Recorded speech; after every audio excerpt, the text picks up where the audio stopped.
Hello, everybody, and welcome to the Monday Sound Stream, and Merry Christmas Week to everyone that celebrates. We are going to be doing a shorter stream than usual, and like legit this time, not like usually when I say we're Because going to do a shorter holidays. stream and then it's actually like still 4 hours. I'm going to be done by 7 p.m. Eastern because I have a Christmas party to get to. So it's or if I cut the news topics down so we don't have to rush them, but like in case things get a little rushed, that's why. Ryan is here with me. Jerry Fighter Kaus said he should be along later. He's been running errands, so we shall see. I mean, it's not just Christmas week this week because it's a certain special day for me coming up also. Jeremy Carr already said happy birthday in advance, Ryan. Thank you, JV Carr. Yep, for people who don't know, my birthday is on Christmas, so my birthday is on Wednesday. Which, speaking a little preview for y'all, stay tuned for Wednesday's video for Soundout because I'm in it, sort of. Yes. Or at least I have some relations to Wednesday's video. So the schedule for this week is that it's going to be different this week because honestly, I just don't want to like work during Christmas. Which is fair. I think everybody can understand that. I'm tired. I have friends in town that aren't in town normally. I got like all kinds of stuff. And I got rundowns coming up in January, like Muteki said. So this week, it's going to be 2 shorts like usual, because those don't take too much effort. And then Wednesday's video will be a special unboxing for Christmas, which will be super fun. And then Friday, we'll just do a stream instead of a video. Time TBD. As soon as I decide the time, I will set like the scheduled. We will announce it. We'll announce in our Discord, Sounds Blue Sky, on the community tab. Definitely. And that it may not be the same time we normally do streams. It may be earlier, maybe later. I need to talk to Kaus because he also does Friday streaming. So we will find that out, and I'll let you guys know. But other than that, there's no other videos this week. Just the one on Wednesday and the shorts. No, Muteki is not from that Japan place. No. It's not one of those. It's different. It's you know what's weird? YouTube's been recommending me your Rhea Soldier unboxing video when you unbox like the Mecha line. I don't know why. I have all it's been videos. So many years now.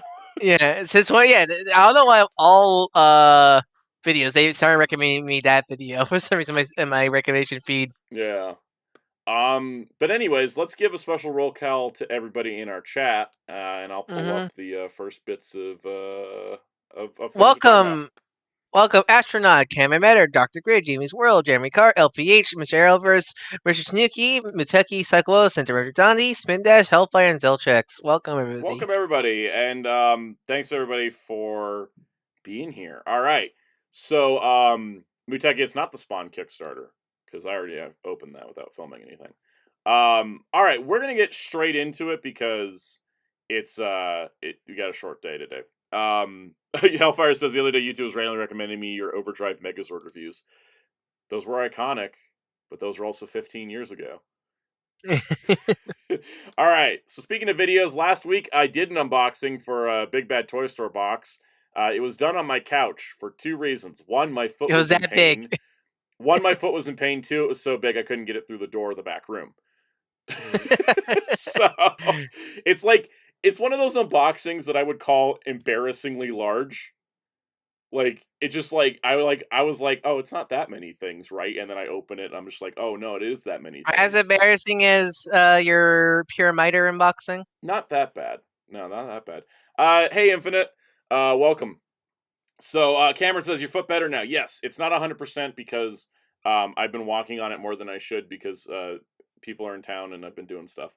But Psycho said last year's December unboxing was worse. It technically was, yeah, because that was 3 giant boxes. It was just 1. But this all shipped for $4 flat rate. So thanks, Big Bad Toy Store. Oh yeah, wasn't that pretty much the addiction? Wasn't that the start of the addiction? Yeah, it was the free shipping Surugio box last year. Yeah, Jamie's World said, how are you getting treatment for it? I got an x-ray done. It's no bone thing. It's just some weird muscle thing. And I've got a referral to a podiatrist in case it gets worse. So, it's on the mend. I probably should be staying off of it more, but I'm not because holidays. Yay. But anyways, Big Bad Toy Store box unboxing. And then, of course, the Sonic viewing guide which Ryan proofread my notes for me, which was appreciated. You're welcome. Because then I didn't have to do double research. I just wrote everything out based on what I knew, and I was just like, "Here you go. Can you check this for me?" it's not like nerd lord master I am. So give you notes. Yeah, so I think it turned out pretty nice. I think the pacing was good on it. I did cut a lot. I talked way too long about the movies in the original cut, and so I just was like, all right. I was like, okay, let me just like I do know because cut I a don't little think bit. I did know 'cause I did notice I'm up to because of Sonic 3, but Mhm. Team S, the animation team who did X, they've been uploading the Japanese version on their YouTube channel for free. Oh, that's good. I didn't know about What's that. I always forget what's to subs? check the Yeah, YouTube channels. I will I be know honest, when I'm looking for the streaming, I just Google the show, and then Google has that list of like where to watch, and then I just like read hmm that off. But hmm yeah, if you want to watch Japanese Sonic X, it's on the YouTube channel for TMS. That's great. Um, yeah, Hellfire says, how long until we get set up trying to explain the game timeline? Me and That'll Ryan would be have to work on that for months. no. The joke is I take over for that video. Yeah, I mean, I probably would just because the thing about Sonic is that as much as I do enjoy playing the games, I love Sonic more for the lore and characters than I do like the actual like games themselves. Which is why I I think I del- can like lean into the TV shows more. I delve into everything. Yeah. So it's one of those Because if things. I do that video, I'm not just saying game. I'm talking about IEW also. That's game can. It is, That's yeah. game canon. So I'm describing. And All we right, had to this put goes. Sonic Prime in there. And Yep. Yep. Hellfire says, "Oh yeah, PSA: Gundam X is randomly on Tubi. Yes, for some reason, Gundam X is on Tubi now. Is Power Ranger on Tubi? Because I've been seeing people Power talk. Rangers has started migrating to Tubi. It's been on YouTube, but now it's on Tubi. And some of it's been leaving Netflix. I think Power Rangers is eventually all going to be on Tubi. So, Yeah. and So then they. Gundam X So is on yeah. Tubi, which is cool. Go watch Gundam X. It's like my favorite Gundam show that no one talks about. I So, do. My only nitpick I always have with Gundam Info is when they just spam my sub feed when they upload this bulk upload oh good god, Gundam Gundam shows. Info. Yeah, every time Gundam Info uploads a Gundam show, it's like your notifications blow up. So. Mitagi says Gundam X was technically never completed. Yes, but it was finished. They had to rush the last arc, but they actually finished it. It didn't end on a cliffhanger. It's not like Lasner when that one company that sponsored the show that made heaters and the heaters exploded and killed a couple people. They had to end the show suddenly because they had no God, more that's money. that is such a did you know fact for Did you know anime. Lasner ended because heaters killed people? Um, Hellfire says you also know when you watch a Gundam X episode, it plays the Sunrise logo. It also plays the new Bandai Namco logo. That's so bizarre. Is So it's it, it's a new upload then. reminds me of when when Saban put all the new Saban logo on the PR DVDs and stuff like I that. know it weirds me out because I expect the old Saban logo when I'm watching like Lost Galaxy. No, sometimes he put the old one then the new one. Sometimes. Yeah, it's really odd. Anyways, on the shorts front, we looked at the CSM Deca Driver's Hidden Sound, which was Reflect Cloud, the Go Sager card, and then I also was just like, look at my Build-A-Bear Shadow because I the love movie is him. coming out. He's so He soft. was he's so grumpy. Also, I love it. He's so grumpy. And his lines are out of context spoilers. It's great. Speaking of Sonic 3, I did want to touch briefly on I'm gonna do a tier list of all the movies I've seen in 2024, probably like next week I'll or be next something. week. Yeah, next week. Yeah, because I don't have time today for sure. Um, Oh, is this so? We're gonna talk about the movie now. we're gonna talk about the movie now. Top line thoughts. It's fantastic. Is this what the kids call peak cinema? Is what they call it? I think that's what the kids call it. I will tell you that in the theater, without spoilers, of course, because that would be mean if we did spoilers for a movie that's No been out spoiler for in the like 3 chat, days. also, people. Please don't do that. No spoilers in the chat for sure. Um, I was having like I had a similar reaction to like when I was watching Deadpool and Wolverine's third act and a certain thing happened, and I was just like, I've waited my entire life for this to happen. Like, Sonic Sonic 3 is experience. It's the first I can really call a film like experience. I never felt this like my heart racing throughout a whole film into this film. yeah, no, if you're a Sonic fan, you're gonna have like a spiritual experience.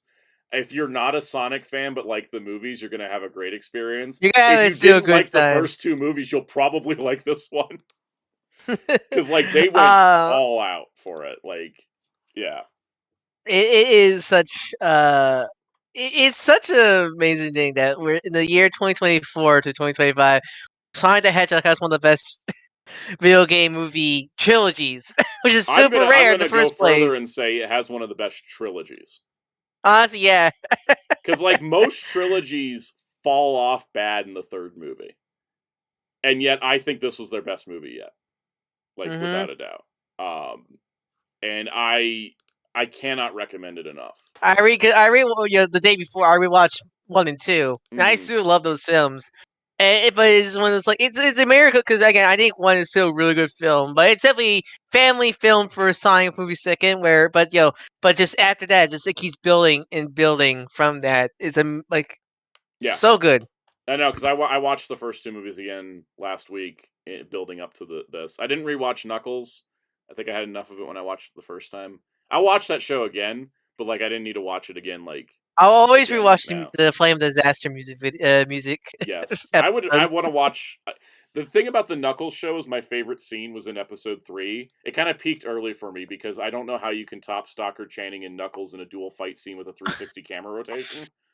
You say that, but my favorite scene is those two watching the sitcom on the couch. I Honestly, like that's my that favorite too. scene in I the like that episode. too. But like the sentence Stalker Channing and Idris Elba voicing Knuckles in a 360 dual camera fight or 360 camera dual fight With scene Jewish music in the background. with Jewish music playing in the background is not like a real sentence, but yet it's a scene that exists, and I love that because that's it's kind of like how Natasha Rothwell drives a golf cart like it's the end of an action movie, and she's on a revenge plot, drinking wine and giving looks to the audience that make sure you never want to cross her. Also from hmm Sonic 2. Yep. um. Anyways, great movie. Highly recommend it. As Dr. Celine says, yes, Sonic Street being Mufasa feels good. Yes, indeed. Yeah, it's funny because like if it said Sonic 3 trampled Mufasa in the box office like a herd of stampeding wildebeest. Yeah, no, this is the second time Mufasa's been murdered by running Yep. animals. It's I stole that tweet from technically somebody. Somebody tweeted that. I don't get credit for that one. Mufasa still is technically still the number one movie in the world because Sonic has not been released worldwide Yeah. yet, but it is number one movie in America. Yep, and the And in overall other box places office, also. Sonic is higher in the overall box You know what's office. crazy? The So fact this film only thing cost like 100, like 100, 122, I think. yeah, Yeah. million, which is cheap for these kind of films nowadays. And also you look at it and I'm just like This looks so good. It looks so much better than a lot of other higher budget films. it really shows when you don't have to spend the money on certain talent salaries, and I say certain talents by producers as well. Yeah, I haven't seen that yet. I don't think it's bad as people say it is, but I still question how is that movie like 300 million or something like Which that. Like, movie? why does it cost Dial Destiny? Oh yeah, no. The reason why that movie costs so much is because the de aging on Harrison Ford for about 40 minutes. It's one of those like, And yeah, then it's also there probably was the COVID protocol costs because yeah, that's another thing with some of the movies that were shot between 2020 and like 2022. They had to hire more people, film longer, shut down productions, and during all that time, people had to get paid. So a lot of budgets for movies got inflated balloon, by yeah. COVID protocols. So Sonic didn't get affected by that on the third one, but did get affected by it on the second. Um, but even then, that was, still didn't balloon up to like crazy amounts. hmm Also, with Indiana Jones, Harrison Ford did get a chunk of money. Like Yeah. Jim Carrey got a chunk Before, of money, but like that. I guess Yeah. the last thing before we go to the news talk, 'cause we will talk about Sonic next week again. Mm. Probably with spoilers. Probably. Maybe mild spoilers. I don't know. I need to Well, look at the international calendar because I know that yeah. some people just may not be able to see it We'll yet. talk more. We'll probably talk more with next week. But any thoughts on Mr. Ted Theodore as Shadow? Keanu Reeves' Shadow is so good that it's like he could have been playing the character this whole time. Like I know, right? he's So really good. damn good. It's I will say as well that like next week's tier list, I'm going to be saying the word third act a lot because like Mm. there is a lot of movie like this year's movies was weird because there was a lot of really good movies and a lot of really crappy ones, but the really good ones all had really good third acts. Like I watched Red One that was an this weekend experience, with my wasn't it? friends. Why is that film so dark and not like tone, but like I can barely see anything. The lighting, the color palette, that film was horrible for a Christmas movie. I know. Also, I now understand why you're talking about Bostonian Chris Evans. Isn't Bostonian Chris Evans the best? Like, it's so weird. It's so weird because Chris Evans hid his Bostonian accent for most of his career. And so when he slips into his Bostonian accent, it sounds off. But anyways, let's get to the news. Let's turn Sonic off here and go into Sonic the Hedgehog 4 in the works for 2027. If there was no doubt, based on the box office and the fact these movies are so damn good, we're getting a fourth Sonic movie. Now, we are breaking the cycle a little bit because with the movies so far, they've been coming out like every 2 years. 2 years. 2020, 2022, 2024. This one's 2027. That being said, this movie, with the strike delay, still made it out in 2024, which is impressive. Oh yeah, because that's the thing. Because by technicality, 3 is you could kind of argue it's a 2025 movie because how late it came out. Yeah. So this is so by technicality a year after, like 2 years after. It's a smaller window than, say, like the Batman to the Batman Part 2, where the script's not done yet for some reason. Anyways, this is exciting though because I want this. I feel, without like too much hyperbole and personal bias, I feel that Sonic's franchise future is revolved around the movies. And I say this in a positive light because now the movies revitalize the brand. I think that's the thing about Sonic Movie 1. Even though that is such a simple movie compared to 2 and 3, that helped. That saved the brand. Like we wouldn't got Frontiers or Shadow Gens without Movie 1. Yeah. And such like that. I can't wait because I think I was last thing I was saying about 3 that kind of relates to this.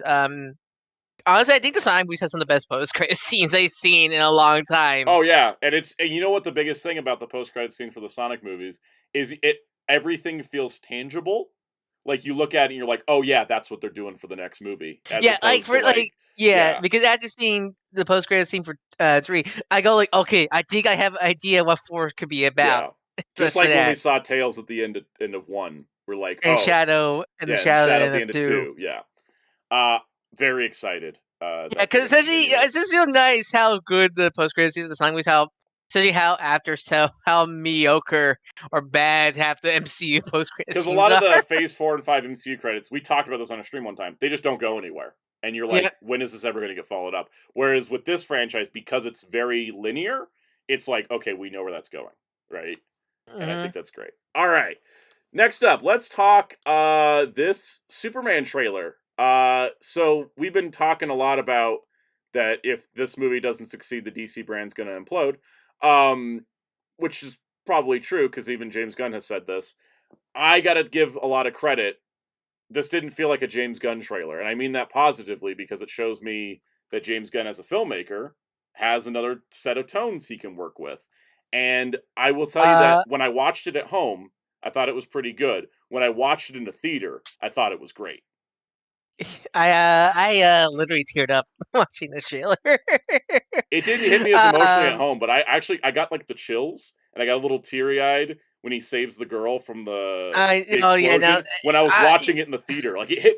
It was the third or fourth time I'd seen it, but just for some reason, the theater screen and the speaker system, like I was like, I was like, oh, I got the chills. To me, I think this is a really good teaser trailer because teaser trailers are not meant to tell you that much for the film. They're meant to give you like the vibe and look of a movie. I think this teaser trailer did great things because it showed you that Superman is not going to be like super god, like he's invincible. The first thing you see is him being injured. So it shows that it's going to be peril in the film. Yeah. But the second thing is it shows going to show hope. And that's thing essentially right now in the world we need hope. And Superman is the character is the most important thing, and that's what I love about it. It gave me hope seeing it, and not like hope the movie's good. Well, yeah, of course I hope for the movie to good, but just like hope in humanity. That's what I want from Superman. Just give me joy and such like that. I think they did a fantastic job showcasing. I think to me my favorite scene in the trailer. It's not like Mr. Terrific or Guy Gardner or Superman. Crypto looked great. My favorite scene in the trailer is the kid raising up the flag while saying, chanting Superman. I think that's my favorite scene in the trailer because I think that shows the importance of Superman, the Yeah. hope, and like is the ideal hope of the character and such like that. Like not that kid is not giving up. He's you know he is he's pretty much he feels like Superman is gonna come. He didn't like he doesn't feel like he's like praying like please Superman come here. He just give the energy of Superman will come. He just Yeah. just he will. And I think that's perfect to me. So I think also one of the things I really like about this trailer is they don't have a title card. mhm. They tell you what the movie is, and it's got the artistic confidence to not feel like it has to put the title of the movie on the screen. Mm. It's just Also, like, do you like this? July 11th. I yeah. think it's great. And also, really, I want to give praise to Corn David sweat, Sweat. corn sweat. Yeah. He, God, he, because I love, I love, Christopher Reed, and I love Tyler Hutchins, and I think Henry Cavill's fine. But like, it's been so long since like Christopher Reed where I've seen a stark difference between Clark Kent and Superman Hmm. in live action in so long. Also, I love shout out Tyler to the Hutchins. costume department for giving Oh, him a really baggy suit despite being a 6 foot tall muscular man. yeah. Toma Cave, remember 13 months. Haro, hope everyone has a great holiday. Thank you, Thank Toma. you, Toma. Welcome Um, to the yeah, stream as well. yeah. But David Carswell, really like when he's Clark Kent, he looks like a nerd. Like I Hmm. love that. He looks geeky. Because I love it's his not like just the scraggly hair, the hair. glasses, and the costuming of the suit being His too large. acting. It's his persona is different, just like Christopher Mhm. Reeve could do it. Like the whole thing, Christopher Reeve is Superman. If you ever understand why it works so well, it's the scene in Superman 2 when he goes to tell Lois who he is, and like she finds out, and he switches from his Clark Kent persona to his Superman persona. It's just like this posture change, and it's like Mhm. everything, and that's what I love, Mhm. and that's Yeah. what I'm Like getting from this as well, which I like. yeah, like, I love Tyler Hutchinson. He's such a fantastic Superman, Superman Lois. But his Clark is not really that much different from Superman. Like Hmm. his Clark is more dad Clark than geeky reporter Clark. So that I guess I also get to count for that. But still, like it's great to see that. Like I love like the vibe. There's I think there's like TikTok video I saw. I think it was Jimmy's actor like going like, "Hey, want to take a look at Superman?" This points to David Carter's like, Yeah. "Wait, who are you talking to?" Like, Yeah, who's they've been you? really playing it up, and I think it's smart. I think Hellfire mentioned I love how stupid Guy Gardner looks. It's perfect. Guy Gardner looks, I think, and this is something that came out from the set photos. I think Guy Gardner and Hawk Girl look great from the neck up. I do not like their costumes, and You're not a fan I of the imagine terrific. there's a story reason for it, but I'm not a fan of the leather jackets and pants on Mm, those two. yeah, Yeah. yeah. Again, We'll see. We'll see. yeah. I'm not going to be like, oh, it's the horrible thing. Mm, Like, I have a feeling that they're because we know some things from leaks. I have a feeling they're going to get like more of their unique costume pretty looks sure. later. Um, but I think that like looks wise, ignoring like the costume design because they may be intentionally tacky. Just like just like it being Luthor Corp Oh, instead of super chat. LexCorp. Super chat from Kentucky, $5. Okay, Superman gives hope.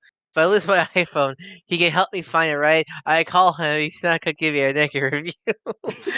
Jimmy World, remember 10 months. Those who celebrate the holidays hope you have a safe and restful one. Those who don't, please reach out. Those in your community and keep safe. Thank you for the kind words, JB's World. Muteki, if you want Superman to help find your iPhone, he probably will show up. It'll be really quick. He's gonna like go on your computer and he's gonna open the Find My iPhone app, and then he'll just like leave, and he'll be like, "You got it from Yep. here." He'll have Yep. confidence in you. Yep. But yeah, no, But I'm digging a lot of this. I think Crypto's gonna sell the movie because that is the cutest I damn love dog that. I've ever seen. I love that. Um, and I think the only thing I have a concern about is not like related to like the movie itself. Um, it's just the general audience.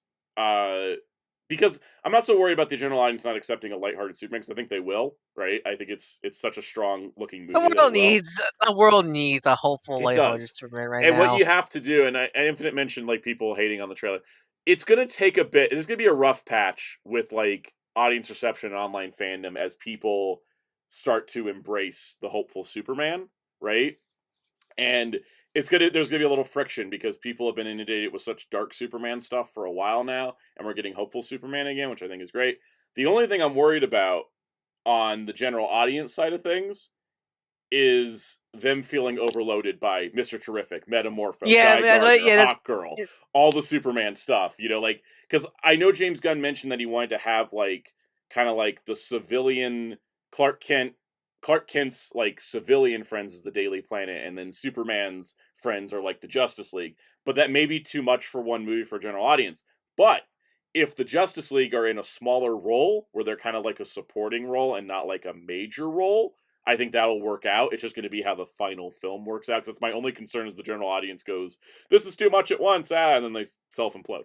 yeah. I hope Yeah. they manage to balance it very Hmm. well. I don't want this to be like a Spider-Man 3 bloated two main Yeah. characters scenario thing. Or most of the DCU movies bloated Yeah. characters. Yeah, like I think there's a lot of potential here. I think that it's Mr. Doogie says I think all 4 comic movies are going to cap off 600 million. General audience is super burned out. I think that'd be fine. I think the thing is like superhero movies keep aiming for $1 billion because they keep getting bigger budgets. I think if we can get some budgets in check, we can get superhero movies to be like solid successes and not have to be like these huge super performers. Um, Spin Dash says, "Is Crypto a Kryptonian dog looks like an Earth dog, or is an Earth dog imbued with Superman's powers? Kryptonian dog that looks like an Earth dog." And Yep. that's why he gets the same like power boost by the yellow sun radiation. Crypto, the super dog. And Dr. Gris says, "Loved how they incorporate the John Williams score into the new theme." I like that too. I like that it wasn't just straight John Williams theme. That was one of my problems with the Justice League. Was that Danny Elfman was just like, "I'm just going to use the John Williams score and my score for Batman," and it's like, no, these are different Mhm. versions. But I think that there hasn't been a better Superman theme than the John Williams theme. So you should always like use it as a It's basis. the S-Has theme that I think is equal to the John It Williams theme is, but the also. thing is that S-Task theme is also taking like everything from Yeah, the John it is. Williams Yeah, theme. it is. Yeah, like how B-Taz's theme is pretty much the thing It's the Elfman's same thing theme. with Spider-Man, where every Spider-Man theme has the same 5-chord progression from the '60s cartoon theme.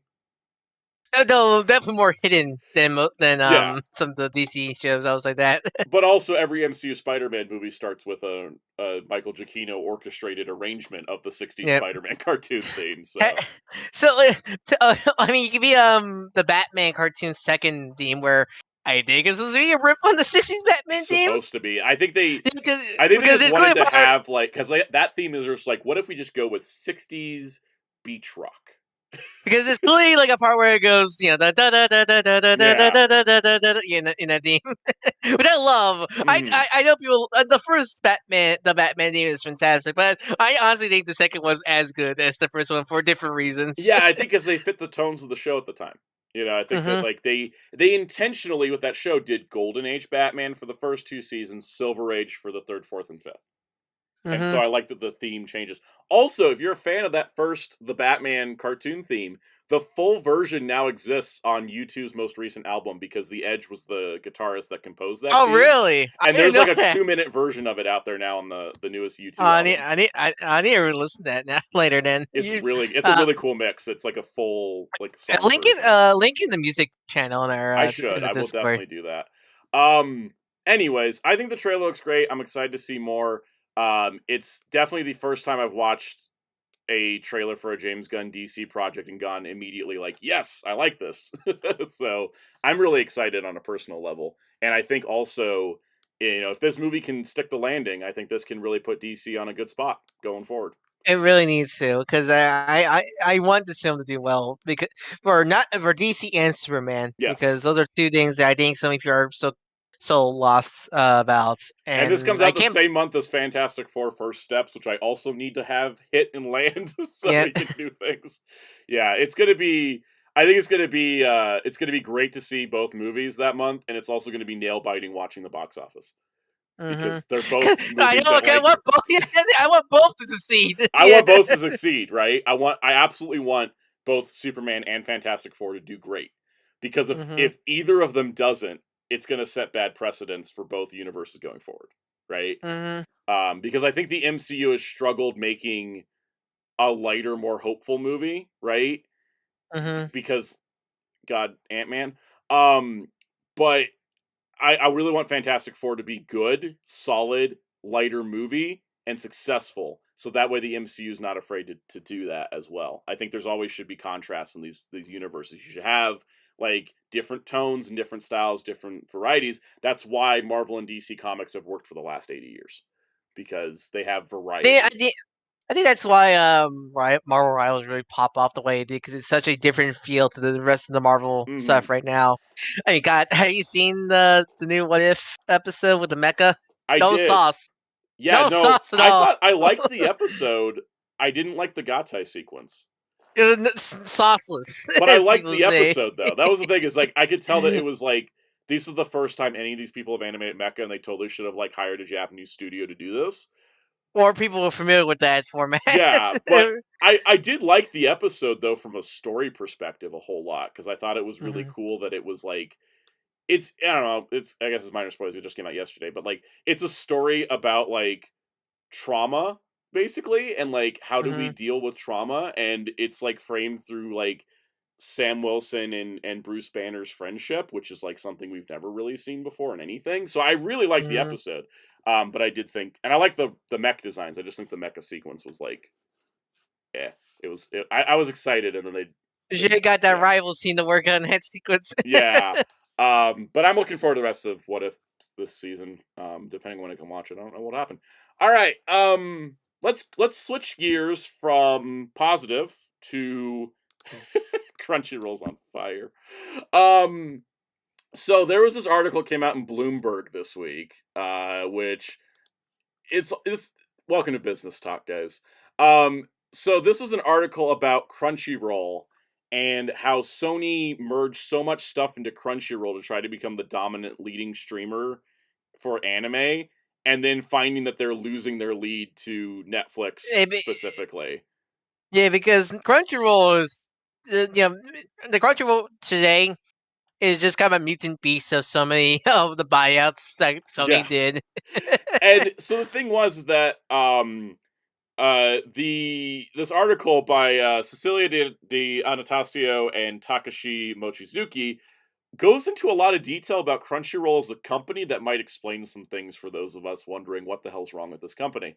Spin Dash said Crunchyroll's on fire. Good lord, is the day ending and why? Yes, it is. I'm curious. So I'm not sure you can confirm, but you didn't have some of the stuff is what used to be a Funimation, or is this specific only Crunchyroll? I think a lot of it comes down to Sony. Yeah, I think it's always gonna be Sony because they're the upper charge people. Well, anyways, this article's got a lot of length to it, but they're talking about like research management, about like growth in casual anime viewers, but not a growth in core anime fans, and it's like that's always going to be niche, right? That's kind of a thing. So there was another thing that I thought was interesting. Bloomberg reached out for comment, and Crunchyroll declined to make any of its executives available for the story, which is based on interviews with 18 current and former employees, all of whom asked to not be identified, discussing internal matters. So it's funny because it says, in an emailed statement, Crunchyroll said its exclusive titles, theatrical releases, events, merchandise, and games offer everything an anime enthusiast could want. That is basically my entire experience with Crunchyroll customer service summed up. You ask them a legitimate question, and they go with, did you know you can buy stuff from us? Did that happen when you tried to email them at the One Piece thing? Yes, and I'm still waiting on another response. But anyways, so Crunchyroll's just like, we're doing amazing, because that's what Sony does. They always pretend that everything's fine. So the thing is that here's the interesting part here. So Sony bought Funimation first, then they bought Crunchyroll. So here was the status of Crunchyroll. Crunchyroll employees cut deals for new shows and monitored view data out of their offices themed with characters from their programs. They enjoyed a culture where they felt heard by their bosses. In bad moments, employees joked, "At least we don't work at Funimation," their main rival, which was owned by Sony. Then Sony bought Crunchyroll. Whoops. All right. Tension between camps arose almost immediately. In a Zoom meeting announcing the decision, Funimation workers accused Crunchyroll of being pirates, alluding to the site's history, according to two people who were present. My God. Do you imagine how a merger starts where like one side is accusing the other side of doing something bad? Yep. Yeah. Crunchyroll Chief Executive Officer Colin Decker and General Manager Joanne Wag left in the ensuing months. So those are the people in charge of Crunchyroll. They were gone. Decker told Bloomberg, I decided the time was right for me to focus on my family and pursue my own company, which is a different industry. Current and former employees describe Crunchyroll's new management, primarily from Funimation, as out of touch with employees and the anime fans the company once prioritized. Some executives write off anime as kids' cartoons, they said, and resist hiring job candidates who describe themselves as fans. Customers weren't too happy either. Some were furious when they announced that Crunchyroll announced that digital copies of anime they purchased through Funimation wouldn't survive the transition to the new platform.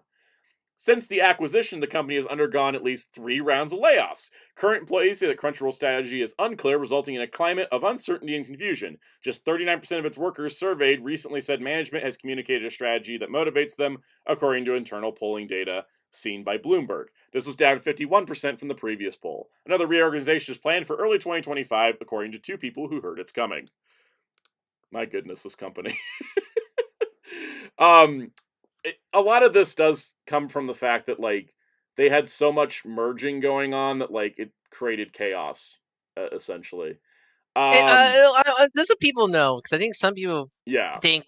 some people like to think just think Funny Crunchy are just they dub the animes and such. So it's their staff is the voice. No, the voice talent's super separate from this. Super chat from Israel. We just see one anime streaming platform all in one place, right? Identifying your favorite titles across 3 to 4 platforms like Netflix, Hulu, High Dive.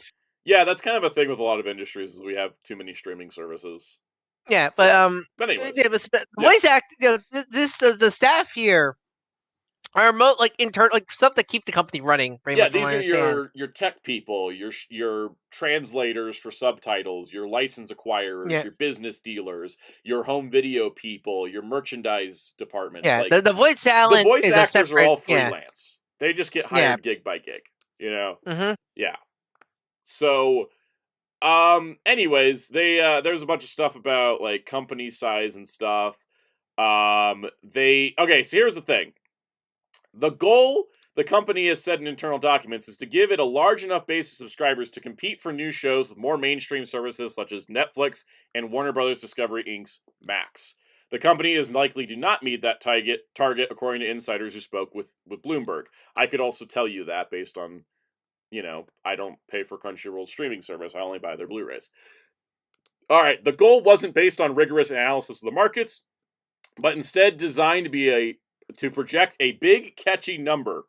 The projections call for tripling subscribers in India and Southeast Asia, for example. Yet in the second half of fiscal 2024, only one of the 6 major regional markets that Crunchyroll set targets for was on pace to meet its goal, according to data reviewed by Bloomberg. That market was Latin America. If you ever wonder why so many, like, Japanese companies go after Latin America before the rest of the world, it's because the market for, like, anime specifically in Latin America is massive. Like, embedded in the Mm-hmm. culture, massive. Mm-hmm. So anyways, it keeps going. There's some other interesting stuff here.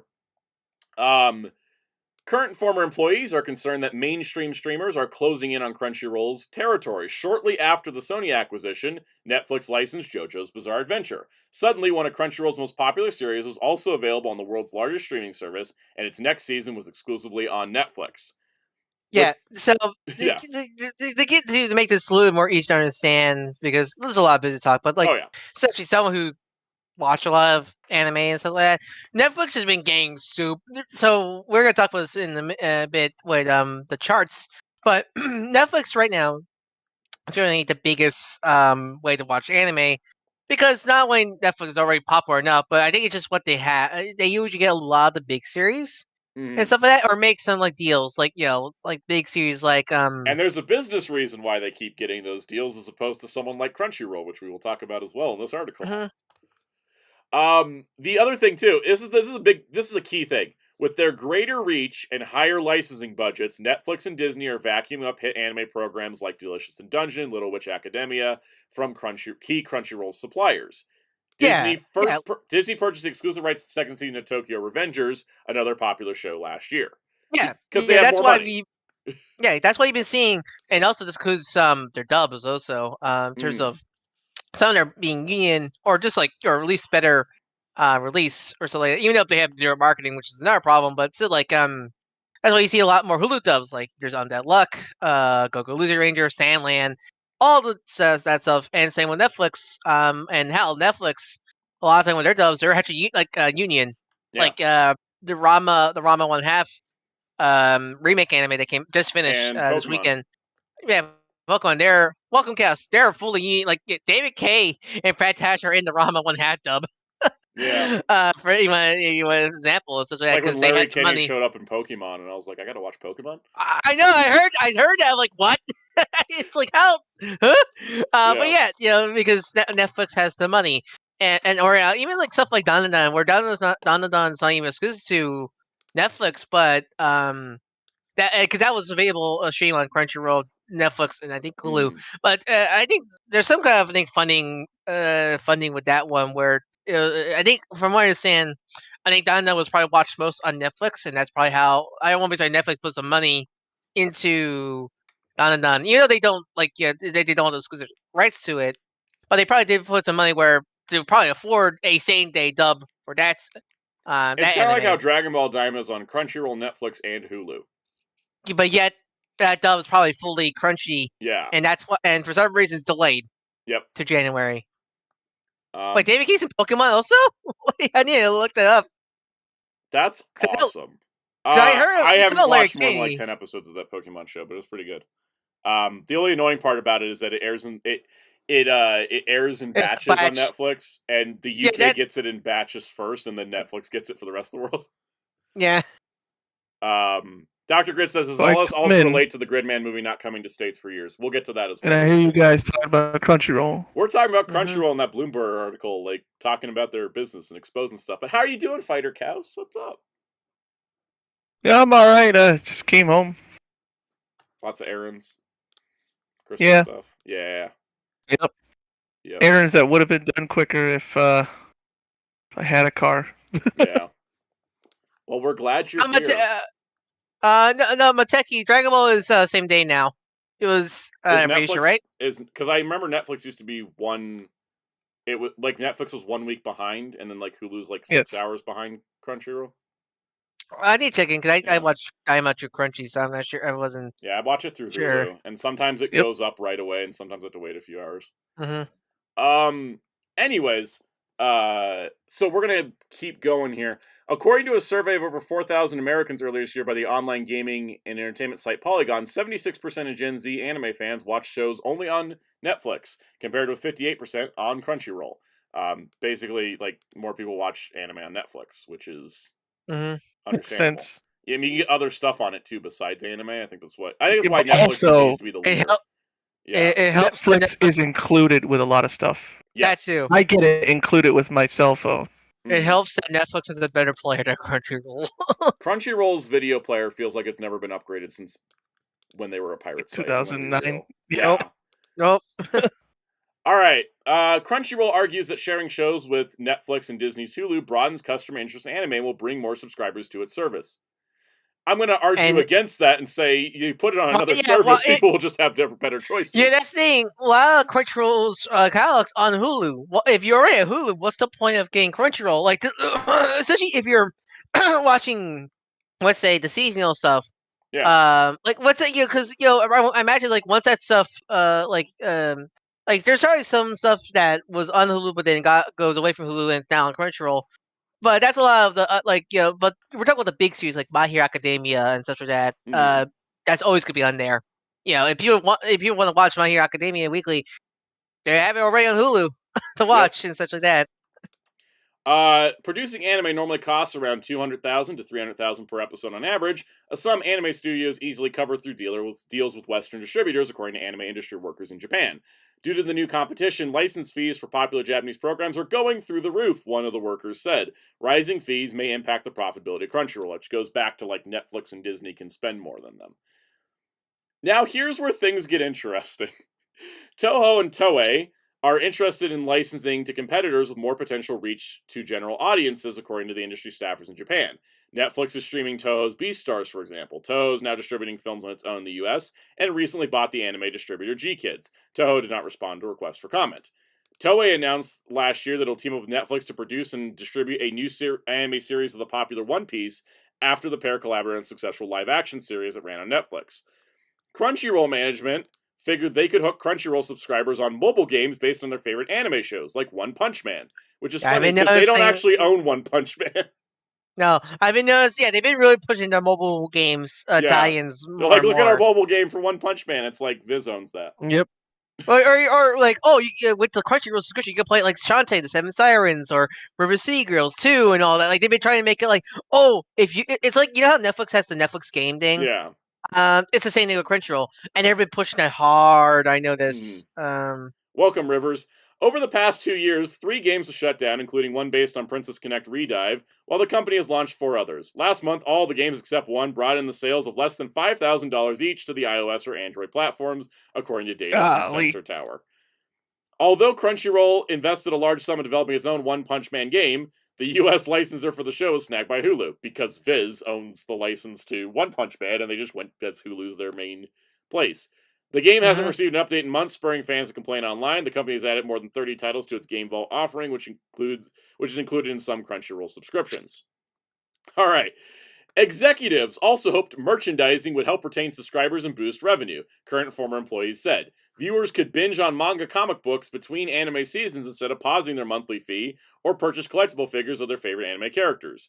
After taking over the anime merchandise retailer Right Stuff for undisclosed sum in 2022, Crunchyroll's online store was poised to offer manga, DVDs, and toys. The business has shrunk since the acquisition, according to 3 former employees. Among the reasons, Sony asked Crunchyroll to pull the racier adult manga and toys from about 5% of that formed about 5% of Right Stuff's revenue. See what happens, Sony. See what happens when you pull the stuff that actually sells. Media Blaster's whole business is run off of racier adult stuff because they know it will always sell and they have a baseline of income. I know some people go like, "Why do you buy porn? You can get it for free." You'd be really surprised how much porn does sell. It really does. It always sells. Yeah. Oh yeah, it always sells. Like John Cerabello from Media Blaster says, it's not a large audience, but it's one that buys everything we put out. Yeah, and that shows. That really shows. Because there's a lot of as someone who watch a lot of anime, seasonal anime and such like that, there's a lot of animes that would have been fully dubbed by Funny here, Blu-ray, home media release or semi-dub, but Crunchy doesn't. And all because, and hell, some of those are not even full ecchi, like bare nips and all. Some of them just have like big booby anime girl, and they don't dub it because it's it's not. They don't dub it, even though it's like not that bad compared to some Is that shows why they do dub. didn't get dubbed because of Tokame? Probably. Like one of my favorite animes that came out this year is a series called Mystery Disappearances, and the main character has some huge knockers, but that's it. Really, the show itself is pretty fun, like not that racy. Yeah, racy, and that would totally a show I totally see funny dubbing, but no. Because I noticed, and especially we're talking about the whole license, like the Crunchy relationship with under licensor. But man, especially we'll talk about the Netflix and Hulu stuff. Crunchy's semi-dub, like what they chose to dub, is getting smaller. I noticed, and shows they're picking are super boring. Like half of them are very cookie cutter isekai animes, for example. Like a lot of animes I thought they would dub, they don't. Like I don't even think like that isekai. I mean, it's to the point where I don't even know that Isekai Red Ranger anime is gonna get dubbed by them or not at this point because they're so I know this. Let's see. Let's go to the next thing because for those wondering why Crunchyroll store sucks ass to order from, if you need, it's good if you're just buying stuff. If you need to go through customer service, it painful experience. Over the summer, Crunchyroll laid off employees working in its video games and e-commerce initiatives. E-commerce initiatives would be Crunchyroll store. So, if you guys are wondering why the heck, the customer service is so crap at Crunchyroll store, it's because they barely have anybody running the place.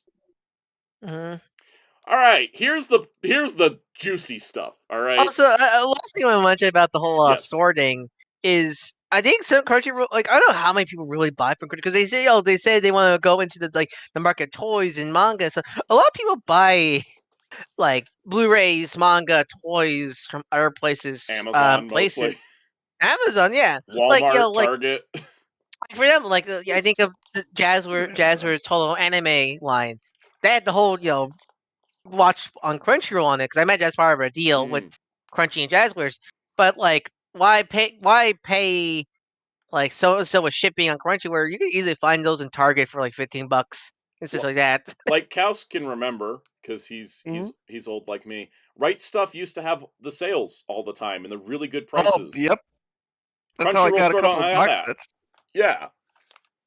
Yeah, no, because Right Stuff was more affordable than Crunchyroll Store. They mark everything I looked up. on Crunchy Store recently because I looked for Lasner, and I was like, I want to get Lasner, and I was like, wait, what?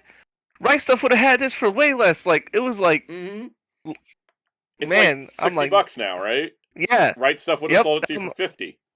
Yep. And giving you free shipping at $50, not $75.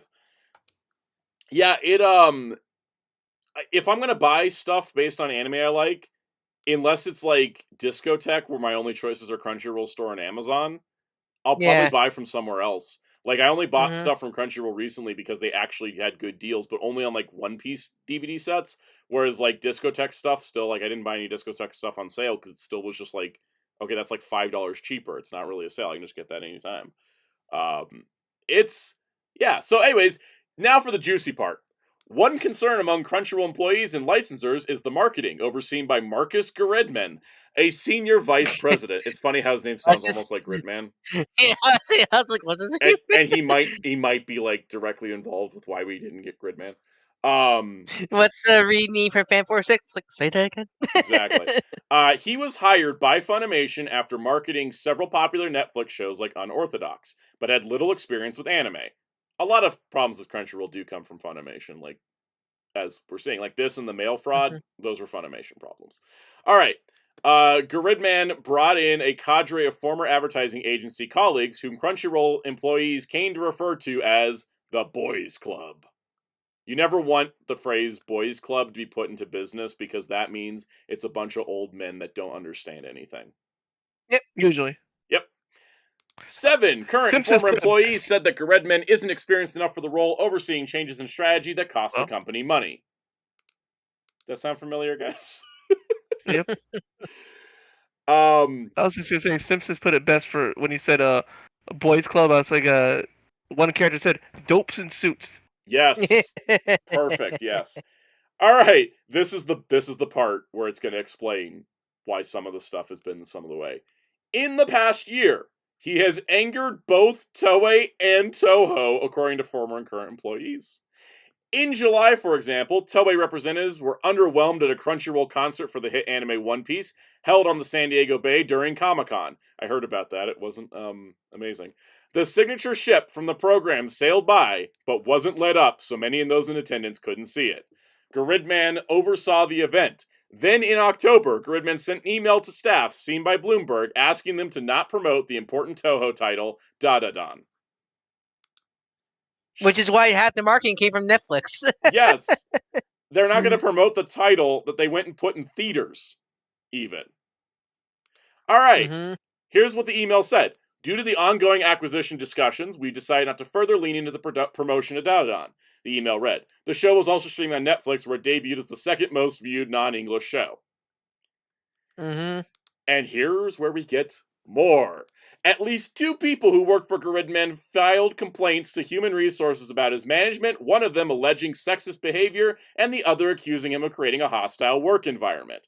Sony investigated the allegations of sexism, and Gridman was cleared. 7 people speaking with Bloomberg said Gridman has negatively impacted employee morale. He didn't respond to requests for comment. Sony didn't comment on the allegations. Is this amazing to find out that, yes, as Smith the Crow said earlier, and I forgot to mention, do you guys notice that the companies who treat their employees like crap also often have awful customer service? Yes. Yes, they do. Yeah, and and I seen with the whole like Toho thing, I know some people go like especially with especially talk about Gridman, like like that doesn't make sense because My Hero Academia. Well, because My Hero Academia is a treasure IP. Yes. Like they know that like because they know that like they can't like not market it because it gets a boatload of money scenario there. Peacemaker said we feels like we hit the bad business bingo at this point. Yeah. You got any thoughts on this, Cass? What do you got? Well, I mean, it just makes me wish that monopolies weren't still trying to be a thing. Yeah, I hear you, because they own way too much of the market. But this is what's amazing about Crunchyroll, right? And like Sony has like put together a monopoly of the Western anime market in a lot of ways by owning the biggest e-commerce site, by owning the biggest anime exclusive streamer, by owning Funimation, the biggest anime dubbing company, basically, right? They own like 3 of the biggest things, and they have like a stranglehold on the market. But yet they're still losing to Netflix and Disney. Yep. It helps that Disney and Netflix getting the bigger anime shows right now. Yeah. By the way, for everyone talking about Kadokawa, Sony doesn't own Kadokawa; they just own a majority share in Kadokawa. The difference is that they now can say things at shareholder meetings, right? When they like talk to the shareholders, and maybe eventually leverage it into buying Kadokawa. But currently, for the time being, they're just a big shareholder. So, yeah, that's basically what it is. They don't have any ownership yet. Spin Dash also said, last time I had to deal with Crunchyroll shop customer service, damaged slipcover, they sent me a replacement and told me to keep the busted one. Wild. Yeah, the last time I talked to Crunchyroll customer service, I said, hi, I bought this One Piece Collection 9 DVD and it had the wrong discs on 3 copies from 3 different stores. Is there a way I can get the correct discs? And they said, well, if you ordered it from our store, then we could help you. Otherwise, we can't. And I was like, okay, but I can't order it from your store. It's not on your store. And they're like, oh, we're going to escalate this ticket. And so then they escalated it, and I got a response back, and they're like, we just checked our inventory, and we don't have the issue on our copies of the DVD set. And so I sent an email back, and I was like, great. Do you have a link for me to order it from you? Because it's not on your web store. I haven't heard back, but they sent me the, how was your customer service feedback survey? So, anyways. Awful. Yeah, awful. But yeah, no, I don't like that. Like, because like Right Stuff in particular is why. They don't have the sales. They don't. They took out a lot of stuff people want to buy. And the customer service, right? Yeah. Anytime I had an issue with a Right Stuff order, I'd call them, wait on hold for like 5 minutes, get it solved within the next 5, and it was done. Crunchyroll, you have to email. You can't call them even. I wish they still had at least the employees, because Right Stuff, they've been around forever. Yeah. I still have an old catalog from them. That's how long they've been around. And honestly, what they should have done, remember that? They should have just rebranded or Right Stuff, or just keep Right Stuff and close Crunchyroll store and just keep Right Stuff as it was, move more product into Right Stuff, and then just close the Crunchyroll store. Because there was nothing wrong with Right Stuff. It didn't need to be changed. It didn't. But the person in charge doesn't know what they're doing. Yeah. Hey, AR. All right. Shoveling, man. Let's move on to the next thing. Japanese manga publishers such as Shokukan, Shueisha, and Kodansha are also unhappy with how Crunchyroll manages merchandise rights. The company often makes and sells merchandise or collectibles such as figures or posters in ways that the publishers don't approve, according to both Crunchyroll employees and staffers in the Japanese publishing industry. As no shock, Crunchyroll didn't respond to any of these statements, so they don't want to say anything different. Reports from Crunchyroll detailing sales for revenue sharing purposes aren't considered trustworthy, 3 Japanese industry employees said. The U.S. company's attitude made some heavyweight manga authors upset as their characters were used in ways they didn't want. Meanwhile, Sony just announced that it increased its stake in the Kadokawa Corp, one of the major Japanese anime creators, to 10%, as part of a broader business relationship with the company. Sony has long had a strong position distributing anime outside Japan, but doesn't own much of the content. The companies say that they plan to invest in properties jointly and market them globally through Sony's distribution network. Their strengthened alliance could also give other Japanese studios more incentive to find different distribution partners, industry insiders said. Yeah. Isn't it? It's kind of wild, but basically, because of how poorly they run their business, they own a monopoly and yet can't run. They don't know how to run it, and it's ruining the entire industry, and it's falling apart in front of their eyes. So, fun, huh? Can you put this in simple terms? I think I went cross-eyed for just a bit second there listening to you. In simple terms, Crunchyroll is pissing off basically everybody they distribute for. And it's because the person in charge is a person that doesn't understand the industry, doesn't understand the fans, doesn't understand the marketplace, but keeps trying to say that they do. Basically, the boss in charge is stupid and everyone has to suffer for it. Yeah, that's the case. And such a, I mean, I'm not sure this boss was around the time, but I'm not sure you guys remember hearing about the Mob Psycho 100 season 3 dub controversy. Oh, what was up with that? Because I kind of vaguely know about it. So Kyle McCarthy was the voice actor of the main character of that show. Wanted to have Crunchyroll $2 from Tomoke. Meanwhile, Crunchyroll was stealing mail from David Wall. Yeah, that's too. And other people too. Yeah. Yeah. So as I say, so Kyle McCarthy, main voice actor of Mob for the anime, season 2 was about to come out, and he wanted previously wanted Crunchyroll to release hear them out about a union contract. The show that he didn't want like the show to be union. Union. He just want at least a talk. That's all they want. Like at least discuss. They say no. They say no. But they just didn't want. And that's all you want. And Crunchyroll said no. They refused to have a simple talk. It wasn't like he was asking them to. Oh, please, you must make this dub union. No, he was just saying, hey, let's discuss about union contracts about the dub. And they didn't. That's what they didn't want to. They didn't want to talk about, and thus he didn't. Yeah. Came back for the role for season 3. It's just like that. It could be this. It could be this Gridman guy. Yeah, I won't really say because I think that was guy. You said. Yeah. I think that was like 2 years ago. I want to say, or a year ago. It was recent, very recent. Yeah, it And sounds like this guy's been on since the Funimation days, so it's been at least. Yeah. And a lot of actors, and there's several actors that refuse to work on Crunchyroll because of that whole scenario. And it really shows because like I think like Pacificos had to be Crunchyroll produced because I think there's like dubs that will air on Crunchyroll because Marvel Cycle 100 was a LA produced dub. But I'm pretty sure Marvel Cycle 100 was produced by Crunchy, but wasn't recorded at the Dallas studio, for example. And while there's other dubs, like I know, like a lot of actors that left Crunchy were on other LA dubs that were aired on Crunchy, but I don't think they were produced by Crunchy. They just got the streaming rights scenario, thing like that. I'm not sure how that works exactly, but it really just shows for an example of how incompetent Crunchy could really be with that stuff. So, we're going to read some comments from the chat. Smith the Crow says, how do they compare to Hasbro? They have a similar problem. They think they're so big that they're just automatically going to win. Mm-hmm. That's too kind big of what to it fail. Is. That's their mindset. Yep, too big to fail. Disney's got the same problem, right? Yep. It worked out for them with Mufasa, didn't it? They were so big that Sonic trampled them. Spin Dash also said, "Can we have another situation? Konami sued 4Kids because how they handled Yu-Gi-Oh and wrecked them into Shadow Realm." No, most likely not. But more likely, like say that they piss off Toei enough, Toei's just going to be like, "Well, Netflix now has One Piece exclusively. Goodbye." Like they'll just pull the license. Yeah, and that's the thing.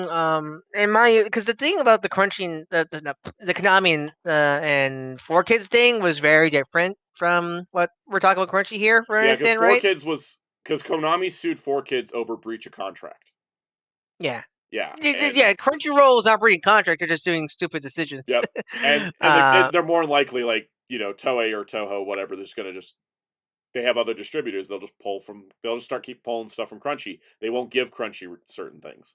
And that's the thing. I'll never forget another thing. I remember Crunchyroll doing that was stupid. I remember when there was one of the animes that Crunchy had was an anime called Tower of God. That anime got a mobile game recently, and they had to replace the whole entire voice cast for the mobile game. Because I remember Laura Post, who was one of the voice actors of the main voice actors of that anime. So apparently Crunchyroll had exclusive rights to that voice cast or something like that, from what I understand. Oh, God. But they don't want their voice cast to be in that mobile game because that wasn't produced by them or something like that. I could be very off. That feels in line with what we just read about how the business is being run. Yeah, because I could get I might got some things incorrect, but that's what I remember from the top of my head is Crunchyroll had this lockhole where you cannot use our dubcast, get your own dubcast, and that's a lot. So that everybody is recast for that mobile game. Kind of like when Sentai Filmworks released, I think it was Baki. It was some Netflix some anime that Netflix had licensed. Sentai Filmworks went to license Karagachi, I think it was a gambling anime. gambling anime. Yeah, and for us, that was the case where Sentai Netflix was too Filmworks expensive. went to license the show from Netflix. The dub was too expensive. They found out they could redub it for less than licensing the Netflix dub. And that's which is sad. And that's not like that's kind of a problem. That's a Netflix thing, but still, I like in that case. That's not like them holding hostage. It was just literally just too expensive in that scenario. Because it was like they were like that licensing fee for that dub seems more expensive than just dubbing it again, and that's. Peacemaker said you can buy a lot of things, but you can't buy basic competence. That's a perfect summation of this article. Let's see. And if One Piece does say move from Crunchy to Netflix, I think the voice cast will be fine because they just because again it's tired talent. They could just hire the same actors again. That happened with the Black Clover because Netflix got the rights to the Black Clover movie, and that Black Clover was a funny, crunchy production. But when Netflix got the rights to the Black Clover movie, they just hired all the actors back to dub that movie. Yeah. So if something happened to One Piece or Dragon Ball, they'll probably do the same thing. Again, welcome Counter 64. Yeah, I think because it's gonna be an interesting thing is that Universal Studios Hollywood is doing Universal Fan Fest nights next year, and they have a One Piece event at it. And a lot of people, including myself, have been speculating they're going to port the One Piece live stage show from the Japanese park over to the Hollywood park. But that stage show required has all the Japanese voice actors playing the characters. So it's going to be interesting to see if they actually do that. They would probably have to dub the stage show to how they couldn't use the same audio. And if that's the case, then hopefully all the actors that do the dub would get to do the dub for that, and that would show that they're not just stuck to Crunchyroll productions. All right, next thing on this is related. Here is anime contributions to various streamers. It's the 2023 Global Anime Revenue Contribution by select streamers. As you can see, that Crunchyroll, for all their monopolizing, brought in $11 billion in revenue for anime, but yet Netflix is got double still. Netflix doubles them without even being an anime only company, and Crunchyroll's over here trying to monopolize, and Sony and Crunchyroll, I should say. Sony's trying to monopolize Crunchyroll to get most of the industry, and they still only got half of what Netflix has got. And then as Spidesh says, I reiterate, Disney, we have anime. Yeah, that was also back when they only had 2 shows. This was from last year. And I feel like Hulu. I think with Hulu, I mean, the problem with the Hulu Disney stuff is just the confusion because of the whole. You can watch Bleach, Undead Lucky, blah blah blah on Disney in Pacific parts of the world. In America's Hulu, and that's just a giant confusion. Yep. For the marketing and all then that also stuff. A bunch of anime on Hulu aren't owned by Hulu or Disney. Naruto's on there. That's Viz, right? Yeah. Bleach is Viz, I mean. Still technically, even though it's a lot of the anime that are on Hulu are Viz. Yeah. Mr. Yuzakura Family, Gogo. I think they're all Pacific Viz. It just they're only on Hulu, and that's kind of the thing. If Hulu actually market their stuff, I feel like they would be higher than Crunchy, or at least the same level as Crunchy. Mm-hmm. I feel like because there's a lot of great animes on Hulu, just they're kind of trapped in terms of no marketing, which is sad because there's a lot of fantastic shows on there. Just no one knows about them. I cry on Dead Luck. Now, with all that said about how the industry is in distribution, the next 2 news topics are out of Jump Festa, and they put the big old question mark of where will these actually come out over here?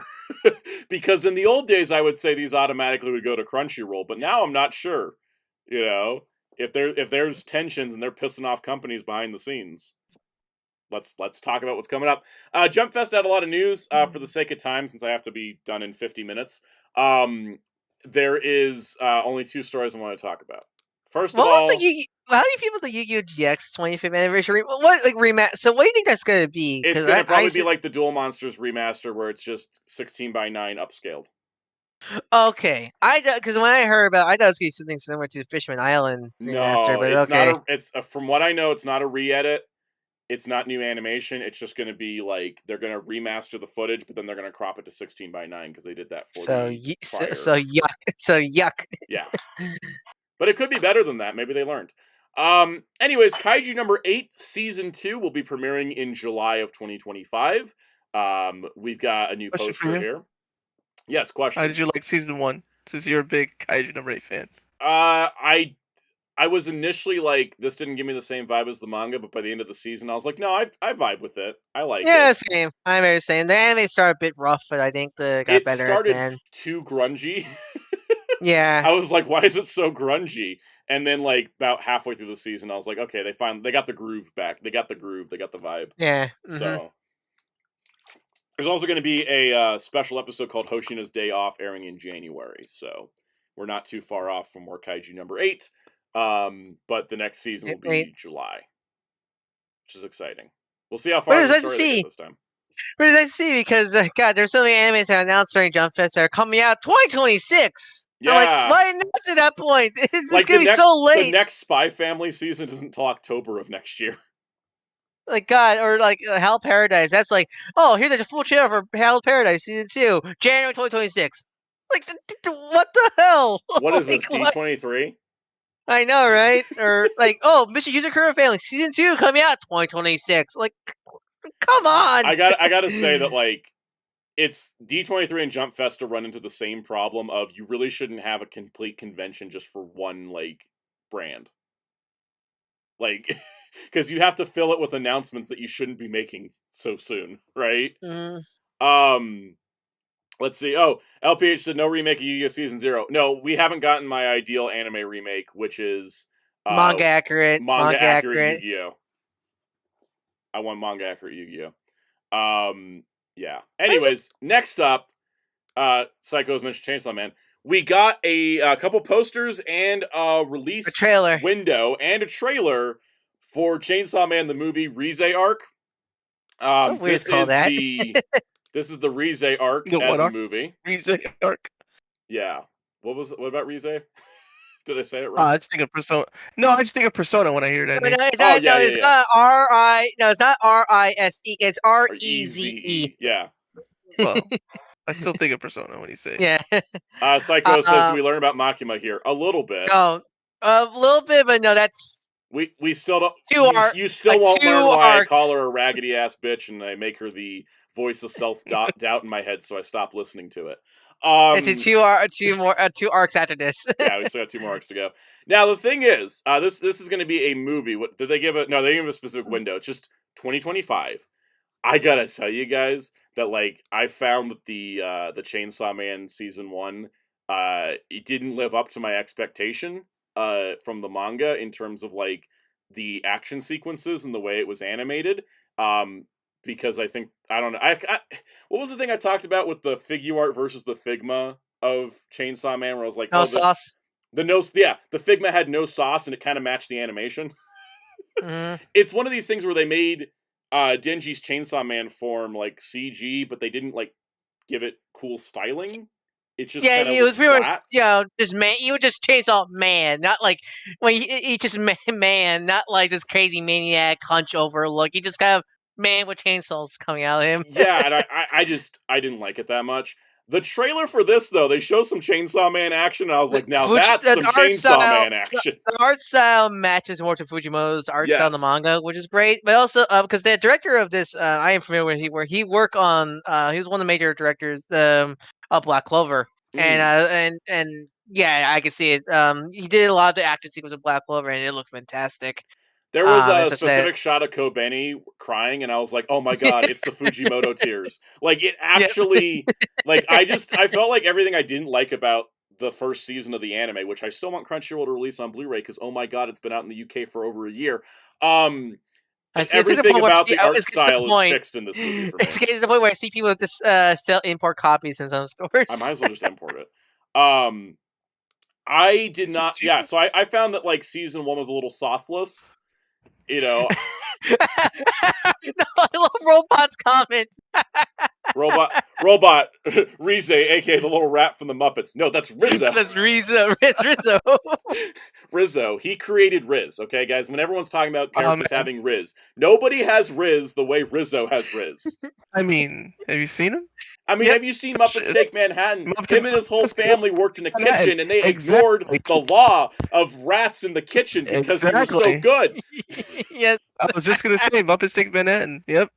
Also, Psychos, I might hit him up about that because I do want the show on Blu-ray, even though I like a lot of the character animation. I just didn't like the fight scene animation, and like I still want to own it. But anyways, the point is, this movie looks great. I'm actually really excited for it because they gave it just like an art style like once over, and I'm looking forward to it. So it'll come out sometime next year. Bring a hazmat so you go watch in theaters. Yes. I'm gonna try to find like the most empty showing possible, so I can just not be like midnight when no one's there. Psycho owes most of the budget went to each episode having a new ending theme. Honestly, it felt like it because the ending themes were better animated than the show at times. What was up with that? I don't know what it was. It was like, oh yeah, here's our 12 episode anime for Chainsaw Man, and we have 12 ending songs, and with they different animations. They want to make it like artsy. I feel like that's why they did it like that. They should have put the artsy in the show and not in the endings, because most people skip endings anyways when watching anime. It's a fact. But anyways, all right. Let's just like power through some small topics. Blu-ray news. Media Blasters has been shipping out the replacement discs for the Kamen Rider E collection to fix the Shin Kamen Rider audio glitch. They have also been shipping out the copies they didn't ship out. So if you hadn't gotten your shipping notice yet, you probably got it. Is there a difference on the disc? It says MBBD 2409-R2. So you know you have the revision if it says R2 at the end. Okay. Jeremy Carr just got his today, which is great. You open your package, all you hear is just scream. Yeah. What is this? Draft? In my house, I'm feeling like a draft. I'm like, what's? Smith the Crow says, "Oh my God, you skip anime endings. You committed a war crime." Look, I think it's because I've been binging Naruto, but I have to skip all the intros and endings because the flashbacks are going to kill me more than the credits. You want to hear a bus? You mentioned about anime endings. I like anime endings, but you know how we take anime quizzes, see if we can recognize them. I always have a theory that we always do worse on endings because unless it really sticks out, you're not going to remember it. Yeah, it's not like Get Wild from City Hunter, right? From like City I Hunter. never skip that one. Get Wild and tough, yeah. Yeah, I never skip that. You never skip TM Network, right? Like I will argue Dragon Ball. I was just watching City Hunter yesterday, funny enough. Yeah. I know GT has some fantastic ending songs. I love GT's ending songs. Endings. I love all of GT's endings. Mm-hmm. That's like one of the things where I'm like, I don't like GT that much, but I always will defend the music. Mm-hmm. Here's what I usually do when I'm binging anime. You'd be like, what? Yeah. No, when I'm binging anime, usually what I do is the first episode I watch that day, I'll watch the opening, and then the last episode I watch that day, I watch the ending. Mm-hmm. That's usually how I do it, and that's how I've been doing with Naruto. Okay. SJ4 Jason said, "I'll never skip Real Folk Blues." That's another one. Yep. Oh, same. Yeah, no, you never skip that. That's another one that really stands out. There's a lot of Gundam endings I won't skip either because I'm still waiting for the full Richard Jakajan to away. Where is it? Taking so long.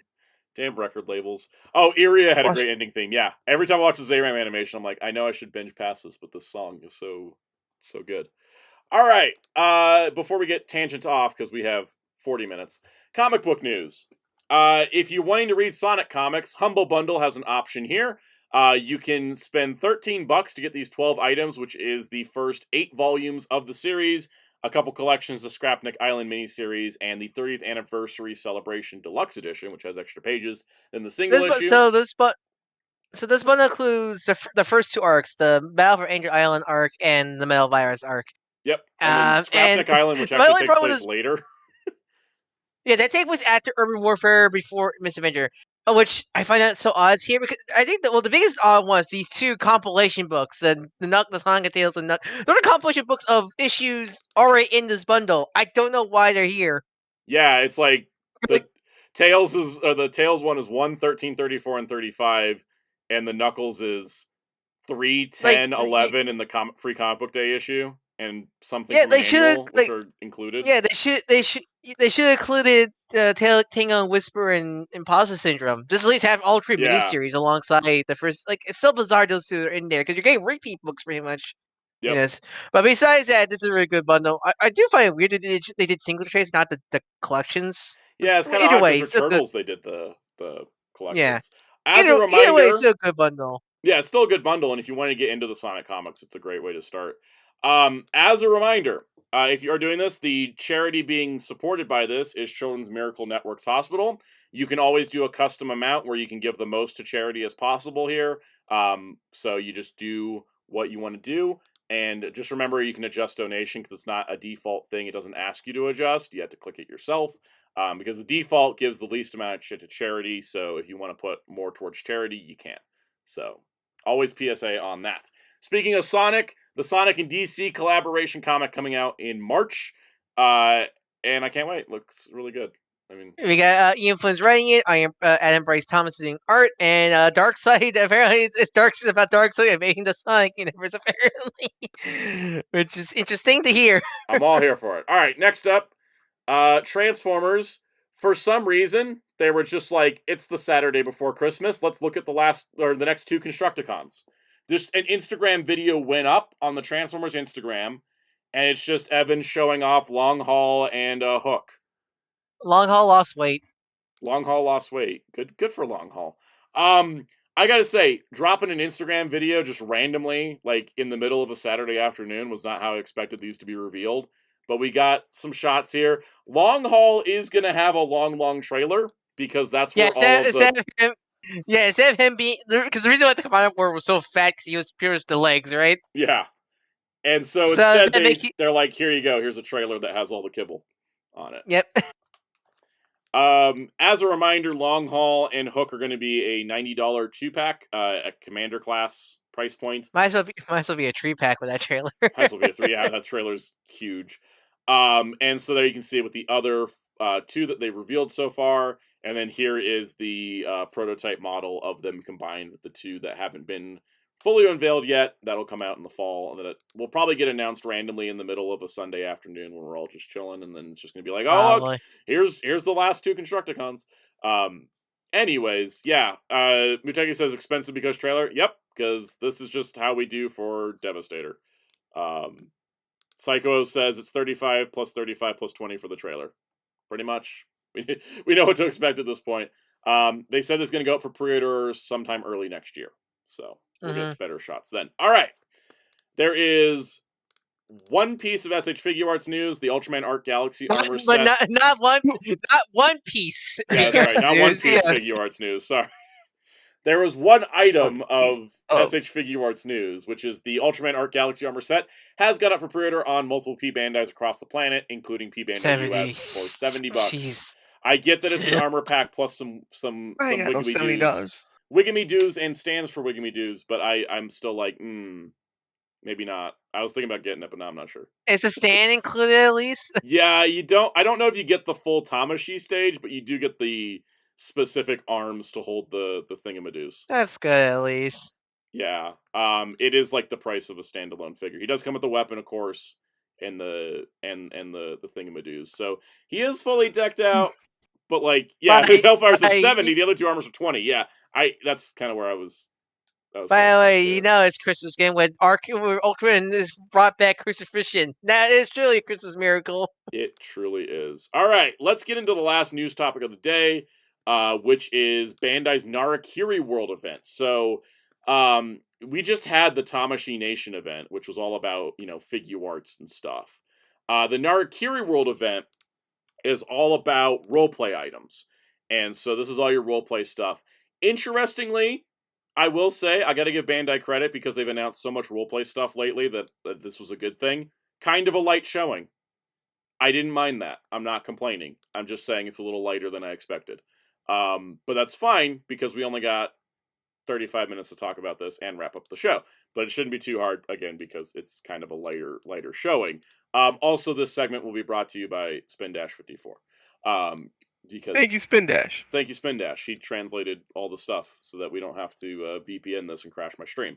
All right, so what we're going to do is we're going to go through the stuff that was officially solicited and put up for pre-order. And then every time we say sponsors by Spin Dash, I don't know. I just imagine him doing like a turn to the camera, thumbs up, and winking to the camera, where like a teeth shot, like ding, like sponsored by Spin Dash, exactly. Something like that. Like Spin Dash says I'm expecting more than the 2 to 3 coming soon things they announced. Exactly. Yeah, Psycho said September, October 23rd was too much stuff getting announced. like that. Yes, like that with the emojis. That's perfect. All right, Selfire says we already have 8 items in 2025, and one was announced at this event. Yep. Okay, let's get into Narikiri World. First things first. The Proplica Roanoa Zoro 3-sword style set with Wado Ichimonji, Sandame Kitetsu, and Inma? Inma's not right. That's not the name. Anyways, the 3 swords for Roanoa Zoro. I already have his poor sense of direction. I probably should buy his swords. It's $520 for the swords, so probably not. You're buying Zoro sword, but not the Garukin. No, I'm not buying this either. $520 is too much. Why you don't want to put a sword in your mouth and just go. Yeah, that's the thing. The swords look really pretty, and they have apparently sound effects and music, and they do have a mouth grip for the 3rd sword, and a danger keep out pad. Which it's telling you, please don't hit people with them. Yeah. I imagine. Robot said Zoro sword saliva free. Yeah. And then here's a guy doing the pose, and I think it looks great. I think it's cool. It's got a stand that you can display all 3 like that. It's 59,400 yen, P Bandai exclusive, or $520 US. And yeah, no, thank you. It's out of my price range. It would have been cool, but I think having to buy them all at once, if they'd done them one at a time, it might have been more manageable. Hellfire says consider Patreon and video revenue to break even for Zoro's sake. We have memberships. It would take a lot, because boy, it's $520. I had to put a deposit down if I'm going to order from any of the US sites. Anyways. Spin Dash says the fact I had to ask if the danger sign was a thing from One Piece, and the fact I couldn't answer conclusively because it's not a thing in the manga, but I haven't watched the anime. Another matching every time Zoro's gonna use his street sword technique, you have Robin put down a little placemat. Yeah. All right. So going with the Kamen Rider related stuff, the CSM Den-O Belt and Keitaros version 2. So this is an upgraded version of the CSM Den-O Belt.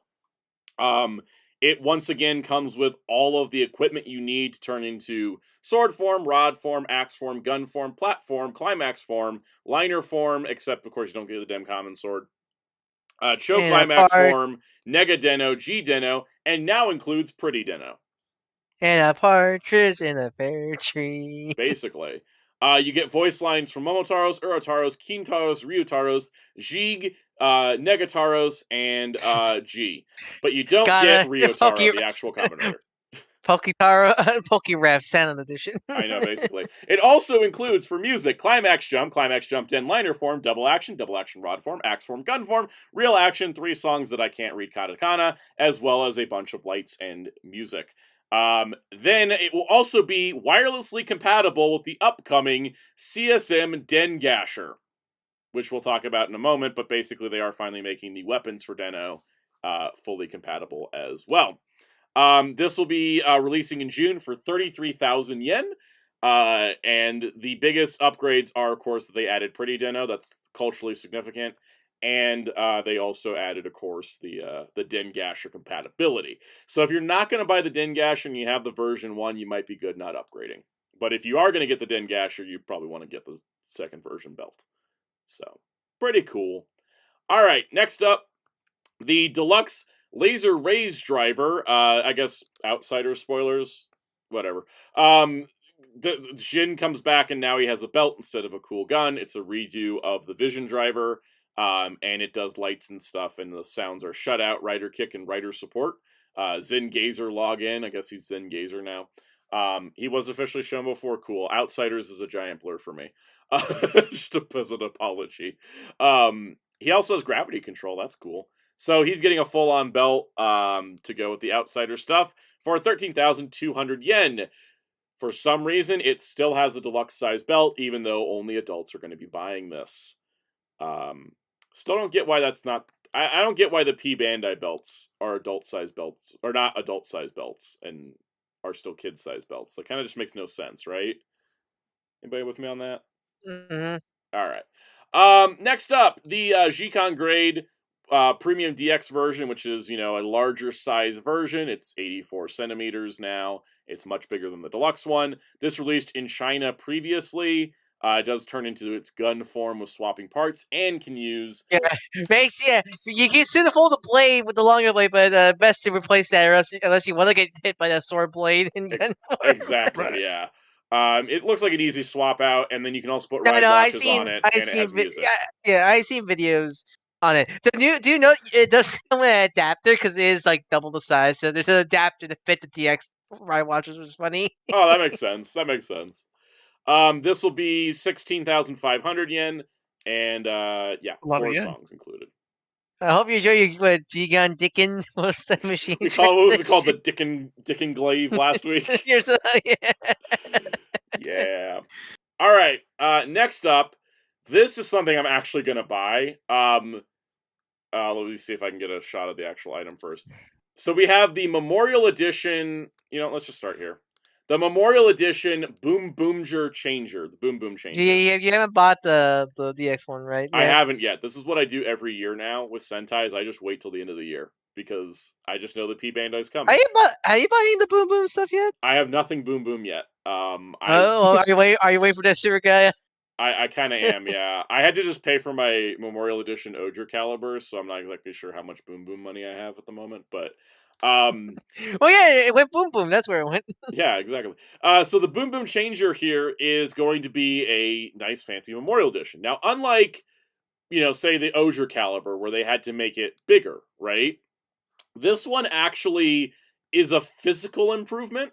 So you get new LEDs on the dial part. So the dial part where the little thing goes across and they do the boom, boom, boom, boom, boom, boom part. The actual dial will light up in addition to the LED that was already there, but it's now blue instead of orange, so it's more accurate. They also layered more plastic into it and just overall made it more accurate, as well as adding additional buttons for BGM and voice clips. Voice clips including all 6 Boom Boomgers and Boondorio. But, of course, because this is the changer for red, blue, and pink, and Boondorio talks through it, those 4 will have the primary voice line feature, whereas orange, black, and violet will only be there for the team roll call feature. And that also tells me I should hold off on getting the booster and the controller, because they're probably going to do those as well. Because if they weren't, it was going to be like Ryu Soldier, and they're going to pack everybody's voices into one item. I forget the violet expansion device. Isn't it like a Game Boy Advance? It right? is, and it turns into an arrow. It's so weird. So other cool features here. It does have 3 pieces of music. There is, I'm not exactly 100% sure, but I think there's a voice activated feature with Boondorio talking to you. I saw that in a Bandai video. Do you want to talk to Ash Ketchum? I do want to talk to Arthur from 5-Man. Also, this is probably my favorite feature. The strap is 130% larger, so they did make something bigger. Nice. Yeah, Nice. It's very nice. The wrist strap is 130% larger. Adding to this does come with a deluxe version of the Boom Boom trailer car. This is the car that's actually used to summon the trailer. It only been released in Candy Toy and Clear Plastic TV Kun promotional version. And, which is weird for Bandai, because usually I like to put this, may not be compatible with the deluxe. They said all the deluxe Boom Boom cars do work in the Memorial. Would that mean that you could put this in, because doesn't the DX Toy have a thing where you could put on the back of Boom Boom Robo? Yeah, if you put it on the back of Boom Boom Robo, it activates the final attack sound. So I'm assuming the Suit can, yeah, I imagine, yeah. The changer's the same exact size, which is fine, because it's the right size anyways. They've just upgraded it completely, and then now you get the Boom Boom trailer deluxe car, and it works with everything, which I think is fantastic. And I'm gonna get it. It's 13,200 yen, releasing in August, just in time for my birthday. And I'm definitely gonna get it, because I feel like that's not an insane price for how much upgrade there is to this. It's not like the Go phone, where I felt like the Go phone was a little much, considering it only had one. Because it only came with one cell, right? It only came with one cell, and it only had 2 character voices. This has 4 character voices plus 3 bonus ones in the roll call, plus the music, plus the compatibility with all the other stuff, plus the bigger strap. Like it's a slam dunk for me. I'll definitely pick it up. All right, and then the thing. This was the weirdest damn news we ever got. The Memorial Best Selection Mobirates and Boom Boom set. So, basically, if you have never picked up a Memorial Edition Mobirates, Now would be the time. Is this the budget version, but it comes with the Boom Boongers? No, it's even more complicated than that. So, basically, what we have here is there's actually 2 different items, and they're also sold as a bundle. Okay, so the Memorial Edition Best Selection Mobirates is going to contain just the Gokai Red Key, as well as a Mobirates that has now changed the sounds a bit. It's a little bit. I imagine because oh yeah, Spin Dash. That's right. It doesn't come with the stand. The first one came with the stand. This one doesn't. Yeah. Because what the previous one went up to, was it Zenkaiger or Dawn Brothers? I forget. The previous one went up to Zenkaiger. Yeah, so I imagine it's up to Boom Boonger. Yes, this one does confirm that it's going to have sounds for Dawn Brothers, King Oger, and Boom Boomger. We do not know if it's going to have a sound for Gozyuger, the next Sentai, because this is coming out in June, 6 months into that show. But because that show hasn't been formally announced yet, I think they haven't announced. It probably will. It probably will. It probably will, because it's really stupid. It would be so dumb if it was. I know a lot of people also said, and I totally agree with this, it would have been nice if this version incorporated a data card system, the way the King Oger stuff has, so that in the future you could just have a data card included with the keys. I know, right? Because I really hope we don't have every 5 years we get a new mobile. Or in this case, 4 years. Yeah, 4 years. Because I was so shocked because they did that. They first did something like that with Yokai Watch, where you can update the software to update the sounds. I am so surprised Bandai doesn't keep doing that because it saves them money to make a new product. Yeah, and stuff like that. And Spin Dash says there's plenty of unused key codes. Yeah, I think it saves them money and time, and then they can just reissue the Mobirates without having to make a new product. Right? They can just reissue it every time they put out the following year, and then each key set could come with a data card. And the thing is, this goes back to the Crossloader was the first time they did something like this with the code crowns from Digimon Cross Wars. Those were just SD cards that loaded more levels. They were like DLC for that thing. It would just load more levels. They did it with Yokai Watch. They did a Kamen Rider Saber, like a P Bandai version of the sword, that could get extra sounds through an SD card. This would be the time to put in a data card system. It doesn't seem they're doing that, which is unfortunate. But super chat from Miteki, $2. So it's like see you 86 count. No, at least you because this comes with less than the previous one. You only get one Gokaiger, you don't get a stand, and because of his actor being in jail, you don't get any Gokai Silver voice lines anymore. Yeah. Go to jail for fraud, get your voice removed from the toy. Well, and this is where hello, this is Mr. Black. Yep. It also, Spindash says he thinks it includes 2 more BGM songs. That's entirely possible. I have a Memorial Mobirates. I haven't played with it like a super amount because I mostly got it because my deluxe one died. It just stopped working. You do a Gokai change and just a cardboard cutout of Gokai Silver. That'd be hilarious. Hellfire says it's a weird feeling he's in there but aren't advertising him. Well, they did advertise Duke, but that's only because he didn't go to jail. And it wasn't new audio, it was just archived, but anyways. The other thing here is that there is a Boom Boonger key set with the 6 Boom Boongers, which is really nice to see. They're not doing the thing they've been doing the last few years where they were doing like everybody celebrating an anniversary plus the current team. There was a lot of QC issues the last few sets. I'm kind of glad it's not doing because those are so confusing and headache. What they should have been doing, and I say this since the beginning of Gokaiger in 2011, is they should have just been like, here's your Bioman key set, here's your Live Man key set, here's your Deca Ranger key set. I don't know why, when they started, they were just like, I get, maybe when they started, they were just going to be like, oh, let's just do reds.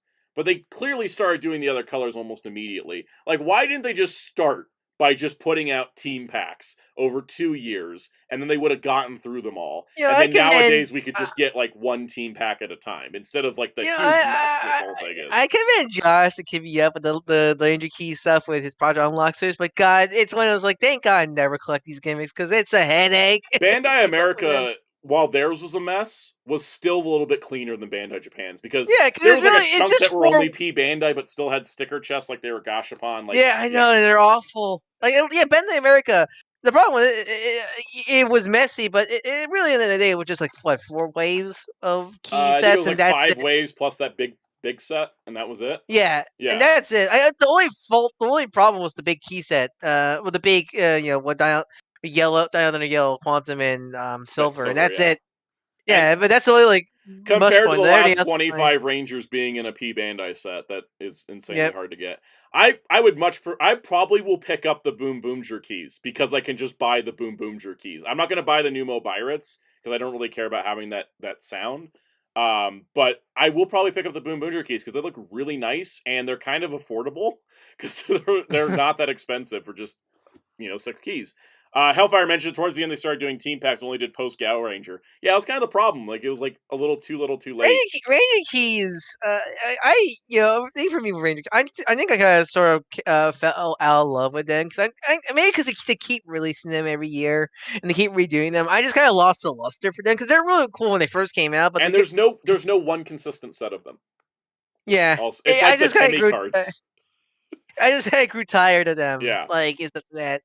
I will say as well, if you're the bundle set of the two is 13,200 yen. If you want just the Mobirates, which honestly, if you haven't picked up a Memorial Mobirates yet, just get this one. Like, yeah, you're gonna lose out on the stand. Robot, there was missing Rangers from the BOA keys, but like there weren't like you got every main team. A lot of the missing ones are like extras. I think the only one that was translucent or metallic, there was Geki Violet, the Wolf Ranger. He was only translucent in retail, and he was only metallic at Morphicon. There wasn't like that was a weird one. I feel like something must have happened with something that one. Happened but that's there. it. But like outside of that, at least they made everybody at the very least. Mm-hmm.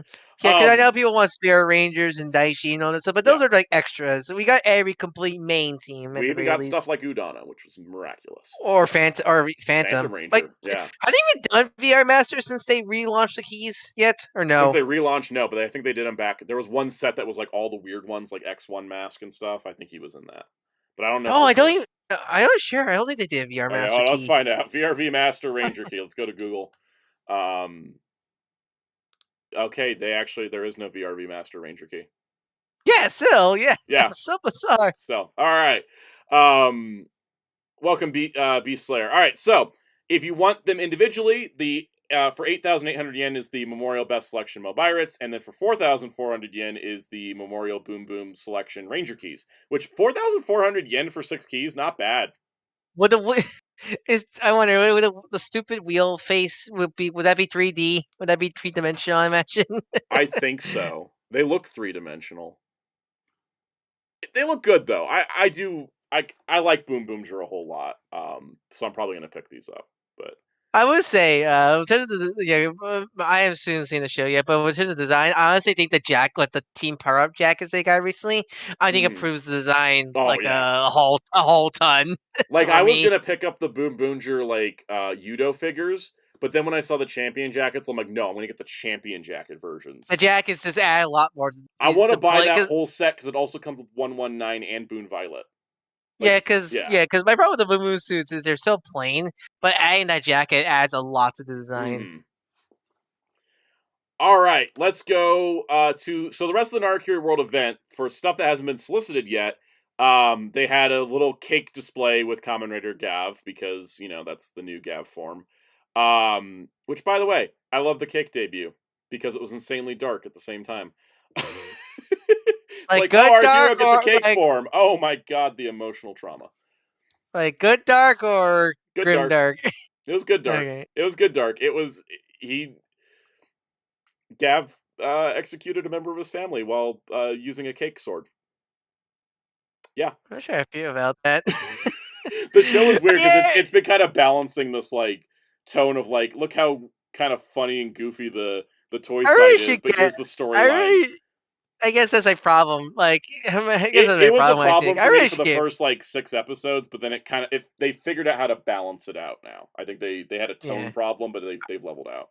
I really get back into checking out the modern writer stuff. It just it's just when you have my Ultraman cake right now, it tastes so delicious. It's hard to go back to Kamen Rider. Your Ultraman cake's gonna go on hiatus for a few months. Then it'd be a time to be like, let me go try something here. Yeah, you got options. Psychos, I didn't want to talk about any of the poster stuff just because of time this week. Ultraman didn't have anything new at Narikiri World. The only thing they showed off was the new Zero device for the new recap specials. I'm not surprised because we're close to the end of arc, and I was just surprised they didn't tease another Ultra replica or something. because it's been a Because little bit. next would be next would be the root gyro. Wait, that's why. Maybe. We're also still missing, I think, some X stuff. I think we're still missing X cards. Yeah, we're still missing X cards. Yeah. Speaking of jacket, SHF Upgrade is selling the champion jacket.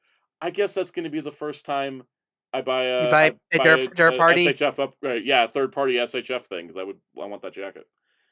Psycho says Ultra Replica Arc. Yeah, I was kind of surprised they didn't tease the Memorial Edition for Arc. Because we know it's coming. All right, the biggest news I think on the Kamen Rider side was CSM Hibiki, which is the last Phase 1 Heisei Rider that hadn't been CSM'd yet. So if I understand, back in the day, there was a complete selection. Like before CSSM, there was a complete selection tuning fork thingy. Back when they were really, really fancy and not just like kind of fancy. Back when the belt was made out of leather. Yep. And so we got, of course, the Hibiki Onsa, the tuning fork itself, looking great, and then of course the belt, which does look to be using that leather material that they've been testing with the Showa stuff. I always say that Bandai tests things with Showa so they can use them on Heisei. Hey, Kay, open up in your dry digit, it just disintegrates in your hands. Exactly. Yeah, that's right, because the complete selection was only the fork. I thought they did make the belt, though, as a separate item. No, they did. It was just a fork. Okay. Of course, the disc animals there are in the holstered form. I don't think it's going to come with disc animals in... Oh, God, the disc animals were some of the coolest, like, buddy companions, I think, in They Rider. are. I would love to see if they do them. I don't think it's going to be in the main belt bundle, but maybe. I don't know. Like, we'll see. It's not a Will the drum will come with after giant drum? It doesn't come with giant drum, but it does come with the full-size sticks. So there are the sticks, which also holster on the belt. So that's kind of cool to see. Because you open the box, you get a giant warning. Please do not beat people with these. Probably. Instruction book's gonna have like a child screaming, and it's like, no, don't do that. Yeah, Spin Dash says, bothers me a lot of the old CS line predates P Bandai, so I almost have no official product images, spec sheets to reference. There was a Bandai used to have a site where they sold that stuff called B Club. Maybe try Internet Archiving B Club. That would be an option. All right, in the world of Double, there is, of course, a 2.0 version of the Lost Driver, which is like... So is the Full PI movie, like, out, like, digitally? It's out digitally, yeah. I saw clips of it floating around. Yeah, okay, it's like, damn, that was fast. Yep. It was one of those, things where they did a limited theatrical. Okay. Yeah. It wasn't a full theatrical movie. It was basically like a fan event. Like a Fathom event kind of thing, like limited theatrical. They also showed off the T2 Gaia Memory 2.0 CSM or something. Do they call it T2 Memory version 2? Anyways, T2 Memory set from the movie. Maxi boost on. Yeah, Maxi boost on. And then they also showed the Shipu and Kurifida and Prism memories, which we're not exactly sure how are being released still. They've shown them. They just haven't shown them how they're being released. So. And then we still don't have no CSM Axel 2.0 in any. Comes with Akiko slipper. That'd actually be fun. That'd be great. Oh yeah, it is version 2 because that T2 set was CSM. Well, actually, that T2 set was CSM, wasn't it? Or was that CS? Was it just complete selection? I know T2 is like the term they use. Well, I think it's like, are you talking about Terminator? Maybe. Exactly. Here's another look at the Dengasher. On display, it's going to have alternate parts, of course, for pieces like the axe and the sword. Can you actually fish with this one? I don't know. They haven't shown rod form yet, but I imagine it will. They said something about it working with all of it. Of course, you can see it holstered on the Deno belt there, which is the big thing as well. Pretty cool. There's the laser raise driver. There's the two big. They literally call them Premium DX big weapons. Which is fun. Big gun, big sword. And then here is the Deluxe Ultimate Bracelet and New Generation Brooch. That's what they're really calling it, the New Generation Brooch. Because isn't that what it is? It is a brooch. I was surprised they're calling it a brooch. But it's the new Zet and Zero things for the new New Gen Stars. New Gen Stars compilation series. They also showed the Ultra Replica Zero Twin Sword, which is the thing that released in China first, that's coming out in Japan at some point. So there's that. In Sentai, of course, it was just the Boom Boom Changer and the keys plus the Mobirates.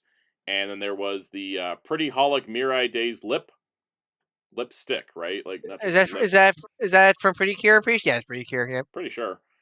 Pretty sure it's Pretty Cure. And then there's also this Ojamajo Doremi stuff. The thing. For Doraemon, I remember that series when I had 4 kids. Yeah, they did. Remember that. And then we have this, which is Tokyo Mew Mew's Bell, and that's cute.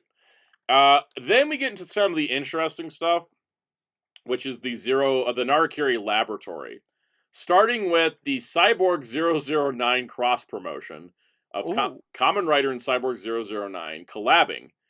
And everyone want to see riders with wigs. Yes. This is probably my favorite thing they showed because it's an Ishimori Productions collab between 2 of his most famous works. As you can see here, each cyborg has been turned into a Kamen Rider. So like 001 has kind of an Ichigo look. Let me get this. You might want to hurry up. You might want to hurry up just a bit like at a time. Yeah. We're gonna go through this quick. All right, 000 is Ichigo look. 001 is a Zaycross. He's the baby. That's kind of cute. Skyrider is of course 002 because he's the flyer. They gave 003. She became God. I can't freaking see these images. Do they take closer images? No. Anyways, 003 I think is stronger. Super 1 is 004. Well, I mean, 5 is Nego. Wouldn't that be Tackle technically?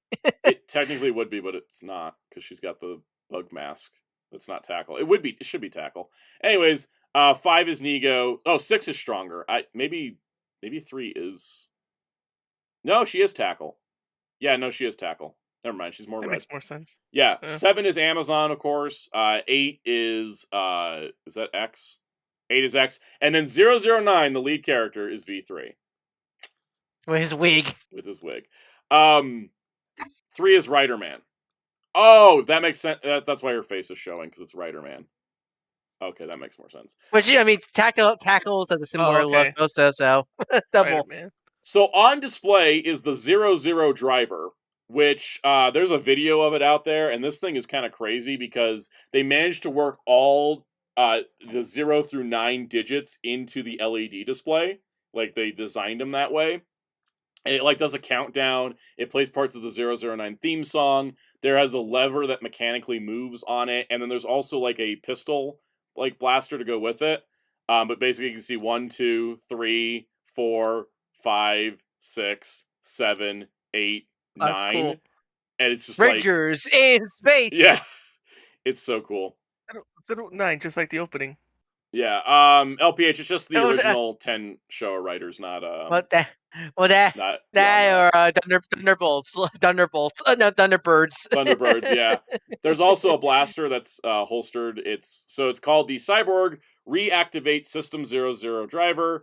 By installing the transformation belts of Kamen Riders into the 00 number Cyborg, the gadget enhances the Cyborgs to maximum potential, adding not only their original abilities, but also the powers of Kamen Rider and upgraded armor. Each Kamen Rider's abilities are programmed with a dedicated system corresponding to each member. And then there's also a pistol. It's called the Super Ride Gun. So it's got the ride part of it. I think this looks amazing, and I want to know how much it's going to cost, because I'm actually kind of interested, because I think it's super cool. But we will have to see when more comes on, and then they, of course, had their little thing of, look at these concepts that we're experimenting with technology to see what we can do in the future, including glowing henshin dress, so you can live out all of your magical girl fantasies. Well, all right. I mean, or the recent episode of Arc. Yeah. And it was cool, too, is it has, like, a glowing thing where, like, it can glow in the magical girl dress design on top. That's kind of a cool, like, idea. It's just, like, filled with LEDs. A boiling liquid henshin set, like, do not touch because it is boiling liquid, which is wild. They're really just experimenting with stuff, and then they had, like, a little display of just, like, various trinkets and things you could buy at the show, and it says, to be continued. Enjoy Narikiri World. So, that's the news. That's the show. I got a Christmas party to go to. Hey, you too. Yeah. Well, I don't have to, but... Kaus, what do you got going on this week? Hey, tomorrow I play something. I might switch it up. That's my favorite game. I love playing something. Spin Dash is running might switch it up from KOF, but either way, I hope you join, because you weren't there last week, were you? Was I? No, I don't think you were last week. I had an appointment last week, yeah. Yeah. I should be available to be there. Well, because I'll be there for it'll be part of it Christmas for Eve, sure. so we'll be doing something. Yeah, we'll be doing something. And I'll probably be there for part of it, if not all. I mean, heck, you did. Thank you, by the way. You did get me MVC. Yes, I did. You're welcome. That's at 4 p.m. Eastern tomorrow. 4:30. Well, I'm on break. 4 p.m. 4 p.m. Cool. And then what about? Are you streaming Friday? Because I'm thinking of streaming Friday because I don't want to do a video this week for Friday. So. Might not. Cool. Well, we'll discuss that in a minute. Yeah, but Tuesday definitely. Tuesday definitely. Cool. All right, Ryan, birthday man, what's up? You can follow me at Darko643 on YouTube and Twitter. I do Arcade Mission. And you want to see his raid channel? Follow me on Blue Sky and YouTube on Darko643, or and you want to DM me? It's at Darko643 on Blue Sky and Sound Discover all. Well, not this week because it's birthday week. I want to have a break. Yeah. Also, Jeremy Carr. Yes, we will be streaming next Monday. Still, same time. What is it? It'll be our New Year's. It'll be our New Year's ranking thing. We'll do like a wrap. I'm gonna tier list the movies I watched this year by the order of how much they made me cry. And maybe Madam Web will be higher because that movie was so awful. On that note, we'll be back. Like I said, I'll probably be doing a stream Friday. Happy holidays, everybody. Merry Christmas. Have a great time. Thanks all for joining. Yeah, Merry Birthmas to me. Merry Birthmas to Ryan. We'll see y'all next time.